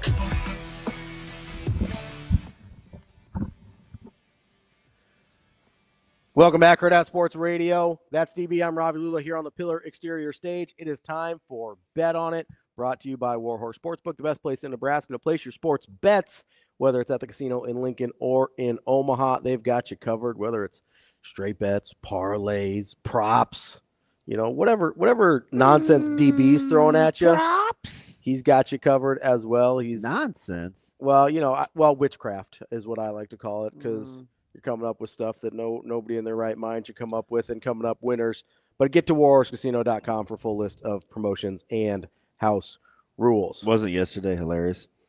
The two worst lines on the card. Yep. Were what? Omaha, South Dakota State. Yep. Because that was wild. Yep. And then the one I gave you. Jacksonville State. Yep. Yeah. So J-State was. So that one's always weird. Anytime it crosses 0, I get uncomfy. I know. I don't listen, you're better at this than I am. Like 100%. No, you are. You're better at this than I am. But anytime a number crosses 0, it's red flags. I stay away. Like, I'm just out. I'm out. I'm just out. You skirt. Yeah. Like, if the number crosses 0, I'm out. Yeah. So, and it was just, so we always go back and forth. Mm-hmm. You'll say, man, I'm just going to take the easy money. I was like, nah, the line isn't right. Yeah. Is the line right versus is it free money? And so yesterday with Jackson State, they're playing a team with a losing conference record, losing record. Jacksonville State was playing at an all right clip. Line didn't seem right. Mm-hmm. You would have played Jackson State as well, right? Just, I'm going to take the money. If it hadn't crossed 0, yes. Yeah. The other one was SDSU and Omaha. And if I didn't like Omaha, I'd have been like, that line's not right. Yes. Because Omaha's on a heater. You asked me yesterday, and I go, yeah, I asked you what this is off here. Oh, yeah, and I go, I think it's at South Dakota State. I probably go, they're a favorite by. I wanted to say 2.5. I thought it was too much, so I said 1.5. And the number was 9.5. Yep. And I wasn't crazy, was I? Like, it probably should have been 2.5-ish. And I told our mutual friend, the balding guy, so the number's big for a reason. Like, so I picked wrong. Yeah. One held true to your form. Yep. The other held true to mine. Because in that situation, I probably would have gone, that feels like free money. I'm taking Omaha. Yeah, Sam Houston had going in, they had 9 wins. So here's the other thing that's a little tricky here, right? Is with these smaller conferences, which I like, historically, you can get some lines that are wrong. That's why I used to really like them. When I did this more, 100% with you. I used to crush Missouri Valley because Creighton was in it. So how do you know all the how do you get into all the player props and stuff? Oh, I don't do player props in small college. Okay. Just if I've got an inkling on some of the bigger games, I'll do a player prop. I'll do a player prop on a bigger game before I'll do a line, because I think typically the less played stuff has more value, in my opinion. That's why I would like to go to the smaller conferences. I used to crush Missouri Valley when Creighton was there because I knew them super well, and then I watched a ton of Mountain West basketball because I would stay up late. So I was really good at Mountain West, and I was really good at Missouri Valley. But especially back then, this is a few years ago, like, the lines tended not to be as accurate. Yeah. We might be getting to the point where there's so much exposure that most of the lines are pretty good now. Because even 3 years ago, if I'd gotten, I went, my own opposite theory on not taking Sam Houston. Yeah. Like, if you had, everything said take Sam Houston. If this, no business with that. If this Omaha South Dakota State line had been 9.5, and we're in the year, I don't know, how long has sports gambling been legal in Iowa? Like 5 years? Oh, more than that. Is it? So let's just go 5 years ago. If that had been the line 5 years ago, I would have been like, oh, hammering that. That is, they don't know the Summit League this year. I don't want to say that, because I'm assuming that if you can have casinos, you can have sports gambling. That wasn't accurate. Okay, so don't let me just. I know it was pre-COVID because I went to the sports book pre-COVID, so I remember that. But it was because I remember I placed a bet on the 49ers the first Super Bowl they played with Jimmy Garoppolo. So, I smell bet. so that's the only reason I remember that. But like 5 years ago, I'd have gone there and I go, oh, they don't know that Omaha's on a heater. They're taking South Dakota State, historically really good and really good at home. That's free money. Mm-hmm. Now, I don't trust that anymore because they're getting really, really dialed in on these lines. Let me give you a tricky one. Okay. Have you looked at anything? Not today, no. Okay. UCLA is on the road in Bloomington. Bloomington coming off the win. Big win in East Lansing. against Michigan State. As Matt DeMarinis would say, Indiana? Question mark. Which was one of the, that's a quote. Which was one of the greatest non saying anything text, but saying everything. Indiana? Question mark? What would you make? What would Ravi Lulla make that line? Okay, so UCLA coming off a loss at Indiana, coming off a win. You're fighting Mick Cronin's. My fighting Mick Cronin's. I'm still going. UCLA needs to be favored there. I think not a big number though. Traveling cross country. I'm gonna go. I mean, it's a joke. UCLA minus 3.5. It is 1.5 UCLA. Ooh, a little lower than I would think. The 1.5. Gets... A little lower than I would think. See, that's a spot. So with a number that small, I'm just going to play the money line. I would too. Like regardless of how I feel. Because if I like... it's going to be a smidge. It's going to be a little bit juicy. Yeah. Not a ton, but a little bit. Yeah. You probably look like minus 130, something like that. 5. Okay, so I'll take... That's not huge. For my 1.5 points, I'll take that. All right. You're like minus... You're like our other rich trust fund, baby. I don't need a tunnel to walk out on the court. Pressing. So... But I mean, I don't care if I'm paying $11 for eggs, DB. I need eggs. Hear the words. I really don't eat eggs that much anymore. But I mean, because you're gonna pay minus. That's what he says to me. You're gonna pay minus 110 anyway, so minus 135 to not have to worry about the point, I think is worth it. But if you like Indiana plus the 1.5, just go ahead and get a little plus money on the money line there. Like in anything under 2 points, I'm just gonna play money line. Yeah. So, you think coming off the win, the loss, dangerous Indiana. I think you'd have to play UCLA on the money line. Indiana sucks. I'm sorry. I get that. But so does the line. It does. No, you're right. But like that's one of those. What does Kenneth make? Kenneth Pomeroy? Yeah. What does one Kenneth? My guy, Ken Pomeroy. Yeah. All right. So UCLA at Indiana tonight. He's got it a 2-point game. So it's right on. It's incredible. Yeah, I don't trust Indiana or Mike Woodson as far as I can throw them. They're completely delusional about who that man's like, hey guys, I'm leaving at the end of the year. I'm telling you this halfway through the season, but hang in there with me. And all of a sudden, everybody finds out they leave and they have their best win of the season. Coincidence? I think not. Maybe Mike Woodson does suck. I don't know. They had lost 5 in a row before that, and then they go and get. Not just 5 in a row. They had lost 7 of 8. Yeah. Their only win coming OT at Ohio State. That feels stinky. That's a stinky cheese. I'm going to keep it simple and I'll give it to you. What do we got today? I think you got to take St. Louis on the road. Ooh, my fighting Robbie Avila. Yeah. On the road, and it's against. I know it's Jaden Dawson and guy I have a little of a affinity for in Loyola Chicago. Mm-hmm. It's just 2.5. Ricola. Give me St. Louis. You want the Billikens? Yeah. But I would also take if I like your rationale. I just on the money line? Yeah, with UCLA. Yeah. No, like I said, anything under 2 points, I'm taking the money line. If I like it. Like so that one I would take my minus 135 on UCLA. I don't so we do disagree though. If I'm getting 2 and it's marginal. I don't know if I would always take the plus money line if I wanted the dog. Sometimes I want the 2 points.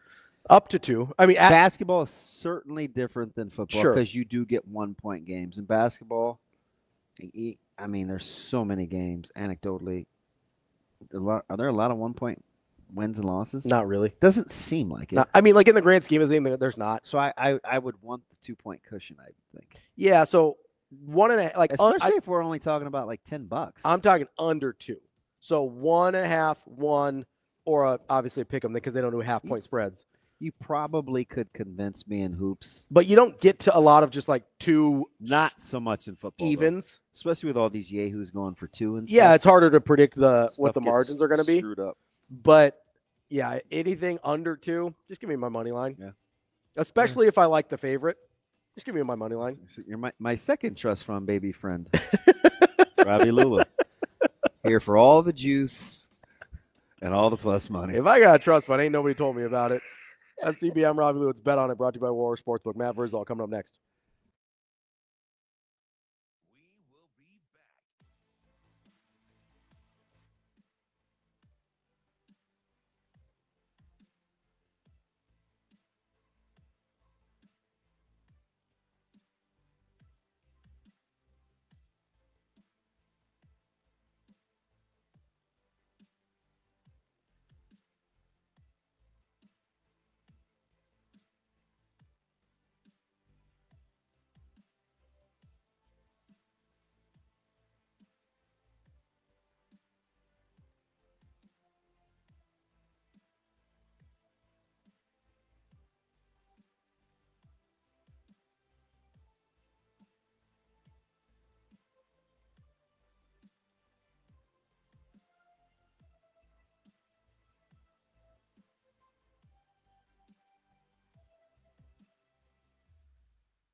You're listening to Hurrdat Sports Radio. Now let's find out what Matt Vrzal is better at, telling stories or making pizza. Matt. Matt's an exceptional young man. Matt Vrzal. Happy birthday, Matt. You know, Matt, he's a tremendous athlete. Matt Vrzal. Come on, Matt, I'm with you. You know, like Matt Vrzal, you're one of the sexiest people in the world, but you're not one of the most beautiful. How does that happen? Here is Matt Vrzal. All right, Matt, thank you very much. Wrapping up the show here on Hurrdat Sports Radio at Hurrdat Sports Bar and Grill. That's DB. I'm Ravi Lulla. We are joined now by our Friday friend, Matt Vrzal, owner of Paisans Pizzeria, former Husker. What's going on, Verz? What's up, boys? Matt, you strike me as the guy that's got a lot of heart-shaped pizza crust ready to go over there at Old Paisans. Nothing screams love like your personality. Can we get heart-shaped pizzas today, Matty? Probably not as lunch. That lunch we'll have. Are you really? A bunch of weird sounds. Are you really doing that? I'm getting a ton of feedback over here. Are you? Yeah, there's some like comment. Yeah, we'll do them for dinner. There's not a lot of ask for them at lunch, but yeah, we'll make them. We've always made them. You've bought one before. That's not true. Hey, what time does the kayak get there for the Vest brothers? I have never. You guys expecting a big ever purchased a heart pizza. I don't know if you. I know you only have like a handful of black friends, but I think it was a different one. Had one. Zobear's had one. The other black guy, you know, wasn't me. We got a lot of black friends. Yeah, unfortunately, I think you're kind of right. I watched you hold court at the funeral the other day. I didn't know whether to cheer for you or I don't know. It's like, go get him, Matty. I'm probably top 5 in the popular white. You hear how I said it? Whites. Yeah. That's the title I hold. That's probably better than my national championship. My guys like me. Tough five. Tough five, He's Matty. like, you're going to put that in your Twitter bio, national champion, top 5 white. Hey, say it for me again. What? What? What? All right. Jesus. God dang child. Now, let me ask, were you But I'm mean, though. You tell me I'm mean. I don't have a good personality. I'm mean. No, the personality is very subjective. Let's not. Wait, is that how I talk? You're a meanie. Okay. What are you doing for Valentine's Day, you romantic gentleman? Yeah. I got a staff meeting at 11. I'm gonna get the ears lowered.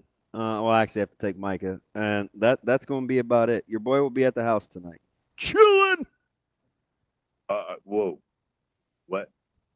Like you're not getting Jay flowers or a meal she likes or something? No. No. Dude. Huh? What? Get your shite Well, together. you guys got a great relationship. Why don't you send her something?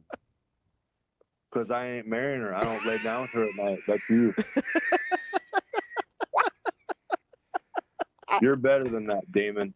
This is my disappointed in you face. Give it to me again. Let me see it. Oh, it looks like how you always look. Yeah, I know. Trust me, I know.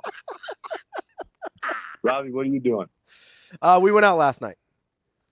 Ravi was kind of off the grid yesterday. Good for him. Oh, yeah. What novel concept? You take your wife out to dinner. Wow. She was off all day. She was off all day yesterday, so we spent most of the day together. Yeah. Where are you taking your wife, Matty? Hey, buddy, I ain't in that club. I tried that in high school and college, and evidently whatever girls want, I don't have. So that ship has sailed, my guy. Oh, shoot. I forgot what I was going to ask him, and it was pretty good. Nice. No, it's not nice. All I want to do. Good job talking. Just trying to derail this thing. What the fudge? Damn it. Verz, I've got one. Maybe it'll help jog DB's memory a little bit here. we were talking earlier because we've seen some interesting coaching staff hires in college, bringing guys in from the NFL. Most recently, Patricia going to Ohio State. And DB brought up an interesting point about personality fits on a coaching staff as opposed to maybe resumes. Obviously you've been a part of some coaching staffs. You've seen a lot of football. How much do you think, like, bringing on assistants that bring out different parts of a head coach matters when making these hiring decisions? It matters. You don't want somebody that's going to come in and think they got revolutionary ideas and going to upset your apple cart. Not that I'll put it this way. Rules are very simple at Pisons, okay? I have a way I would like you to do it. When you master that way, then we can discuss the ways you want to do it, and it might be better. And we have implemented some of those things that some of the kids have come up with, and it's a great day when they do. But so for me as a head coach, I'd be like, listen, know you got a huge brain, know you got a great pedigree. That's why you're here, right? Here's how we operate. Here's what we do. When you master this, then let's sit down and discuss ways we can make it even better. Okay, but get it our way so the kids feel comfortable with you, that you're bought into our system. Then we can slowly evolve. That would be my focus of it. That would be how I would attack it. And, Matt, Patricia, if you're in college and you think you have the greatest staff ever assembled, you're wrong. But, with Ohio State, they're always looking to improve. Now, they had attrition, but when you can go out and you can make your staff as good or better, I think you have to take that chance regardless of the position they coach or what they do. Like, it's a business. And anytime you can get better talent into your business or equal talent into your business, you do that. And you make those moves. And look at Saban when he was at Bama. They had former head football coaches that had to sit in meetings and couldn't answer the question. Like, take your medicine, sit there. You're here for a reason. You ain't here because you won, because if you won, you'd still be at your other school. But you didn't. Now you're with me. Sit there, learn, shut up, listen, and then when one of these guys moves on and gets a head coaching job, then you might be able to get their seat. Matt, you've kind of mastered the art of streamlining and being efficient, so this may play into kind of your wheelhouse, but you feel like too much is being made of 105? Like, 105 should be plenty, pretty, or interesting to see how doable it is. I try to base everything with the 105. I'm not as fired up with the 105 as everybody else is. I think when you get that, if you look at that now, whoever's in charge of keeping the roster in a balance, that's going to be the person that has the hard job. Because if I try to equate it back to the most efficient practices I've ever been a part of, which were the 4-station practices, I've got 22 guys at every station. That's 88. So I still have some spares left over. So I can still move guys around and do things. So I think 105 is a great number. When you had coaches back a long time ago that could manage that 125, 140 number in a different manner, and I think they were just more efficient at the way they worked. Work now seems more focused. Like I'm focusing on these things. Not that it was chaotic before, but there wasn't a lot of thought, I guess. It's everybody's going to learn everything, and then that way when it's your turn to go in, it's not foreign to you. It's an easy transition to you. I do think with the 105, you are going to miss out on some, but your relationship with, like I've said before, I talked about taking over Wesley, and I think that would be something I would do. Getting great relationships with junior colleges to be able to tell a kid, hey, we don't think you're quite ready for us now, but we would rather you go play in games than come sit here and watch practice. So especially if JUCO doesn't count now or somewhere, right? Yeah. Correct. JUCO and NIA do not count. So you go down there and you play, and then you're going to come back up here when you're more developed. You have late bloomers. You have guys that just, it hasn't clicked with them yet. Like I think how creative you get with it, you can be defeatist at anything. So they're going to take our players away. We're screwed. It's not going to work, whatever. Or you can get creative and say, hey, what if I did this? And what if I am honest with these kids and I tell them these things? We're going to put you here for a year. We want to see you develop. We want to see you play. And then you're going to be back here in a year with your still 4 years of eligibility remaining. Verz, another thing we were talking about this morning that I thought was really interesting was kind of when guys that have had limited roles start to take on more responsibility, How as a coach did you kind of manage staying within a guy's skill set versus letting him get overexposed for something maybe he wasn't ready yet for?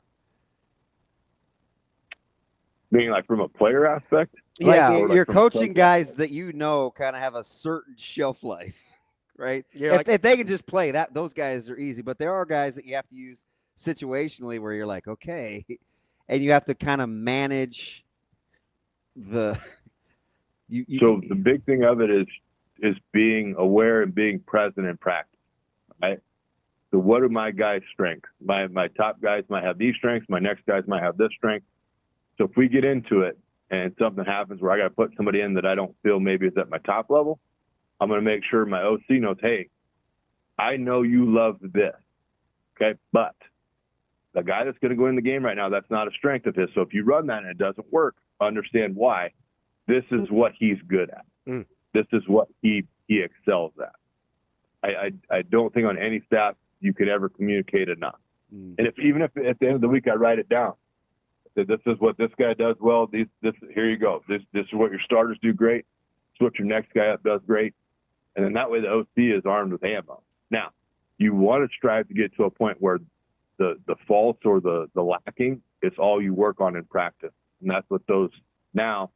You say, okay, we got a sub in. Doesn't matter. Run the same place. He's good. That's the goal. That's true development. When number one goes out, number two goes in, the same players playing the game. That's our guy, Matt Vrzal. Verse, we appreciate it as always. And we will. Yes. Two things. Yes, sir. I need to talk to you. Okay. And then number two, you can't get mad at Jay if she forgets something like you do sometimes if you don't do something nice today. Who gets mad? I never get mad.